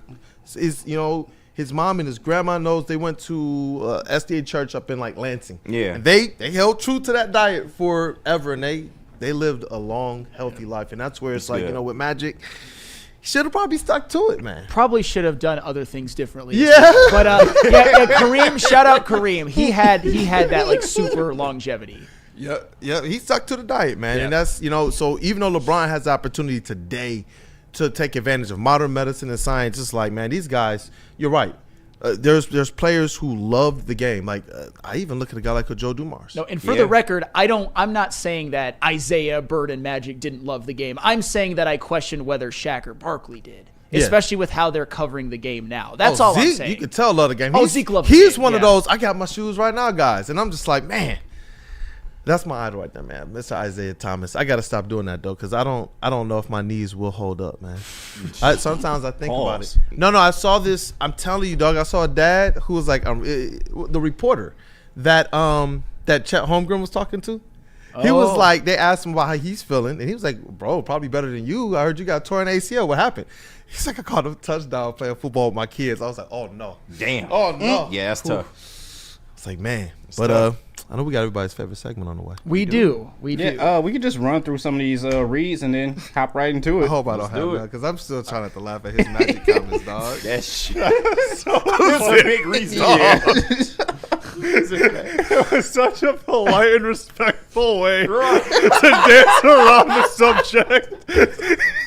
Was it him or Wilt that they said took down the whole Staples Center? Like they literally if they filled the Staples Center up with women, that's how many women that they were with. It was Wilt. It was Wilt. He allegedly has slept with over 20,000 women. God, what? Damn. Yeah. And he ain't catch it.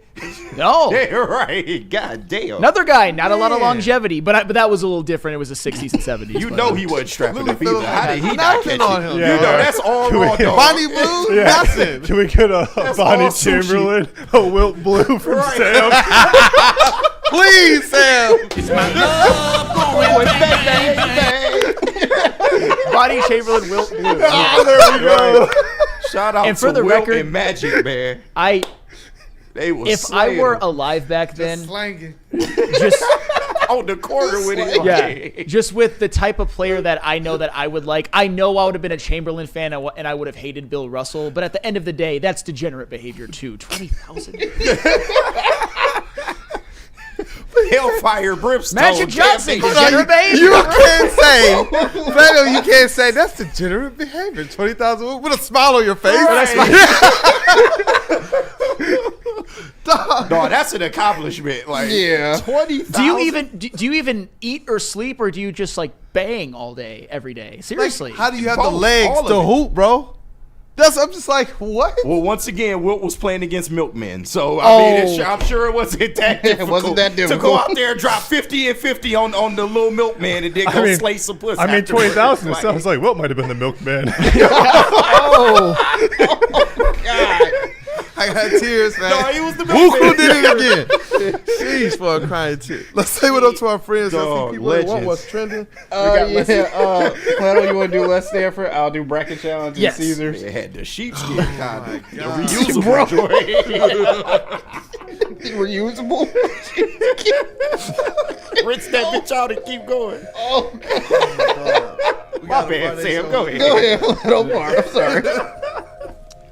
Players play, bro. Let's Stand for Buick and GFC has great offers for everyone. Get a 2024 Envision Avenue. What? For only $299 per month, or try out the 2025 Sierra Crew Cab Elevation for only $229 per month. Don't forget about the 2025 Hummer EV SUV for only $789 per month. Get to Let's Stanford today and check out their massive inventory. Let's Stanford Buick and GFC, letsstanford.com. Let players play, and that's why you should be playing the bracket challenge. We're giving away more cash and prizes than anyone in Detroit. Get into our March Madness bracket challenge powered by Jugga Neurosurgery. If you have the shout out biggest, Dr. Jug. yes. Shout out. First mind, I see you, man. They was awesome, but Look, if you have the biggest basketball brains, and you get first place, you take home $1,000 in cash. Second place gets you a weekend at Grand Traverse Resort in Traverse City, including brunch at Erie and golf as well too. In third place, still even walks home with some prizes as well too. 2 club seats to the Pistons versus the Bucks with food and drinks courtesy of RHB Laboratories out in Troy. You can pre-register today at woodwardsports.com. Then after Selection Sunday, which is this Sunday, fill out your brackets for your chance to win $1,000 in cold hard cash. Head over to woodwardsports.com. Actually, woodwardsportsbracket.com. Right now, register, all powered by the best in the game, Jugga Neurosurgery, and Woodward Sports. And you know what? If that's not your thing, you can always bet on March Madness as well too with Caesar Sportsbook, the official sportsbook of us here at Woodward Sports. Scan the QR code on screen, use code word Woodward1000, deposit up to $1,000, but all you have to do is place a minimum of a $20 bet, and if it doesn't hit, they'll throw it right back into your account, no questions asked. It's Caesar Sportsbook, the official sportsbook of us here at Woodward Sports. Now, let's get into some what's trending. That's right, man. And now it's time for the most electrifying segment on the internet. Bum, bum, bum. It's What's Trending with JB. Live on Wake Up Woodward. Live from the T-Toss booth, it is your boy JB. Let's motorboat. What's up, chat family? And KG, I'm actually glad that you brought that up as well too. Shout out to Chase in the Cavassier Lounge over here as well too. He put this out to me on Instagram as well too, because remember those T-Toss hats that are out? They just shipped. A lot of people have them right now, and How much are they going on the secondary market? They are bro? selling for $1,000 right now. What the fuck, man? This is not what I meant when I said if you find a hat, I'll get you one, JB. $1,000. Not that God. much. Goodness. They work fast, don't they? God damn. So if you want one of those hats right now, even though they're off the site, this is where it's going to cost you. $1,000. People will pay that shit too. That's the crazy part. $1,000. If you really want it, you really want it. But it's not for me. It is not for me. Happy 313 day to everyone out there as well too. If you're headed down to the Pistons game, please enjoy. But also, if you want to do something else for yourself, treat yourself to a 313 meal over at McDonald's right now. They got the 313 deal going on. Limited time combo. That's right up Kool-Aid Alley right there. I see that fillet of fish. Hey. I see it. And actually, it's a double fillet of fish sandwich. A medium fry, a 4-piece chicken nugget, and a Verner's Boston Cooler. Bro, you can get at McDonald's Kool-Aid today. is the I get the filet of fish, and with the Pistons game, me and Willie B about to get the chicken tenders too. What a day for me. You the only person below 50 that likes filet of fish, bro. The only person on earth below 50. My grandparents used to get it for exactly. Once again, below 50, you are the only person on earth. I would probably get that combo though. That looks pretty good. I'm good on the Boston Cooler though. Let's go, Flannel. Hey, although that's probably a little bit too much fish for my liking, but at the end of the day, that's not even fish. That's fish product. It's not actual fucking fish. Stop hating on my childhood. Fucking fish substitute is what that shit is. Like I said, enjoy yourself today. If you would like to go to McDonald's and get this deal, it is for a limited time, so I'm pretty sure it'll be done by the weekend. Just, go out there and treat yourself a little bit. Now, you guys, the barber is back at it again. Oh, God. Let me know if this is a little bit over the line. Bro, finger in the mouth again? Yeah, bro, we not doing that. And the other side, too. Listen, I don't care how precision you trying to get my mustache, bro. Don't put your finger in my mouth. That's not happening. Face too, dog. Like, bro, what is going on? No, say something, but I feel it because you don't want him to mess up. But, bro, your finger is in my mouth. What the? What? Like, KG. I'm a grown ass man. Like, and these people be allowing it to happen. That's like, what I was about to say. Like, what happens is if I feel your mouth touch my lips, I'm like, bro. Yeah, like, what you doing, bro? Just you about to fuck your cut tip my up, whole like- mustache off. Like, seriously, I will move. Like, stop. That's tough, man. God damn. I can't do this, dog. Flannel, would you allow somebody to put their finger in your mouth? No. That reminds me of a 21 Jump Street. Let's figure each other's mouths. Right. Oh. No. Look at JB. Terrible. Put the glove on it after you've been touching your hair and your scalp and all that shit. Yeah, no, I'm good. But it's a glove. It's fine, Nah, right? fuck that. What's wrong? He's trying to be cleanly. You don't do that to no brother at the barbershop, bro. And finally, I will end what's trending with this. This is a forewarning, a disclaimer. I do not know if this person is okay after this video. Also, I don't know if the said person's foot is still attached. Oh, Wait, God. what? Oh!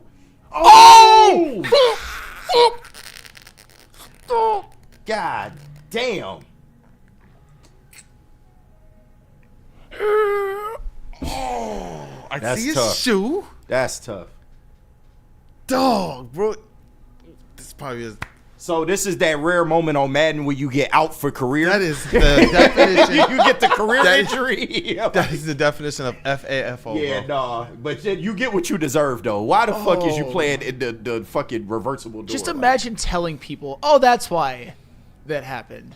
She dumb as... Is that a he or a she, first of all? That's a she. Let's establish that. That is a Girl, that is you a dumb as hell. woman. Stay on the inside of it. What were you doing? Oh, And once again, your friends, they suck. God. Everybody gonna come over to you? No, I'm gonna zoom in. Yeah, yo. Like, what in the world? Oh, No, look, yeah, like, yeah. I thought at first it was Oh. someone walking. No, just zoom in. That's like bone popping out the leg type bad. Like, And that's just metal on metal. The door frames, like that's pretty tough. career-ending injury. Like I said, pretty tough. Disclaimer: I don't know if she's okay with Did that. she get a tough gal in training shirt? She might need one of those tough girls in training. But that's it for what's training. Let's hop into some mailbag. I was gonna say if they join the 3.13 run club, might be a little faster and not get swept up by the back of the door. Oh, there you go. Yeah. Shots fired. Since you want to run so fucking bad. Sean said, we're going back to the barbershop one. He says, I hope Lady James has that same energy when they doing cuts. That's what a lot of y'all think when y'all come up in here. Y'all get to see some of these ladies. Why? But Is that why Spenny gets his mustache trimmed up every week?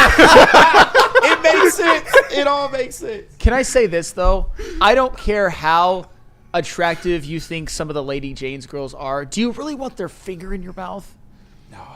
I don't really let my want wife that finger hair my all mouth. day? I do. Don't. Yeah. Y'all don't answer that. Don't answer that. All you sickos in the chat, come on, out yourself. Man, what they be here giving their whole life story to the Jane? Like she don't care, bro. She only here to do your hair, bro. Like, That is it. Oh, man. You know, my wife, she's just not putting in the work anymore. Like, man, do you want this haircut or not? So do you want this hot towel massage? Danny G, yes. Super Bowl Cartier, yes. See? Chad, 216, yes. Wait, they want... Oh, my Flannel, God. Yeah, you don't you want to threw- know. You threw the lie, bro. Like, come on, Come man. on. I mean, I can understand if like the mouth fingering turns into like a date or something. I get that. If you need that in like, It's gonna turn into more a date. well, I can see why that would be advantageous to some, but just a mouth fingering and a haircut, I don't know. Mouth fingering in there. Mouth fingering. Look, Flannel's been fired today, but the last 20 minutes, dog. I swear. It's funny he crazy, think dog. mouth fingering leads to a date. Oh no, if we mouth fingering, we beyond dates. Like, we past that, bro. Look how pleasant Kavasi We gotta go to the right now, too. we gotta go to the stall or something. You fingering my mouth, dog. Like, Hey, yo. we gotta handle that. You ain't just sticking your finger in my mouth and there's no repercussions behind that. Like, what are we talking Why about? y'all ducking on the Talking desk? about a Wood? date. Well, I'm gonna take you on a date after Why that. y'all ducking? This is the date. right You now, just dog. stick your finger in my mouth. We are on the date right now, currently. I can't stand y'all. Oh shit! Stop saying mouth fingering. Did you turn that on? Mouth fingering into a date though is crazy. Yeah, would you like to go out sometime? I'm sorry, dog. 10-10 hard deadline. We got to record ringside, dog. Dog, it's Oh, legit tears, shit. man. Wow. We want, golly. Freddie Felton, Feldman Mailbag. Can you please play Flannel's Love going bang, bang, bang? Give it to him. Somebody one more wants you to time, dance DJ. too, bro. One more time. DJ, that'll hit cost it, you. man. Bang, bang. It's my love going bang, bang, bang. Hey, Rest in that's peace, right. man. Go Pistons, Great man. John Witherspoon. Red Wings, they got that victory win. The show was epic, funny, entertaining, informative. We got to talk about the Red Wings in a positive light. Hopefully that continues. It's going to be an uphill battle for them. I thought it was an uphill battle for them to lose last year, and they did. Maybe they can have a little bit of reversal of fortunes, and I'm glad with the breakdowns that you guys brought today. But chat family, as always, you guys are the most important part of this thing, and you guys definitely showed out.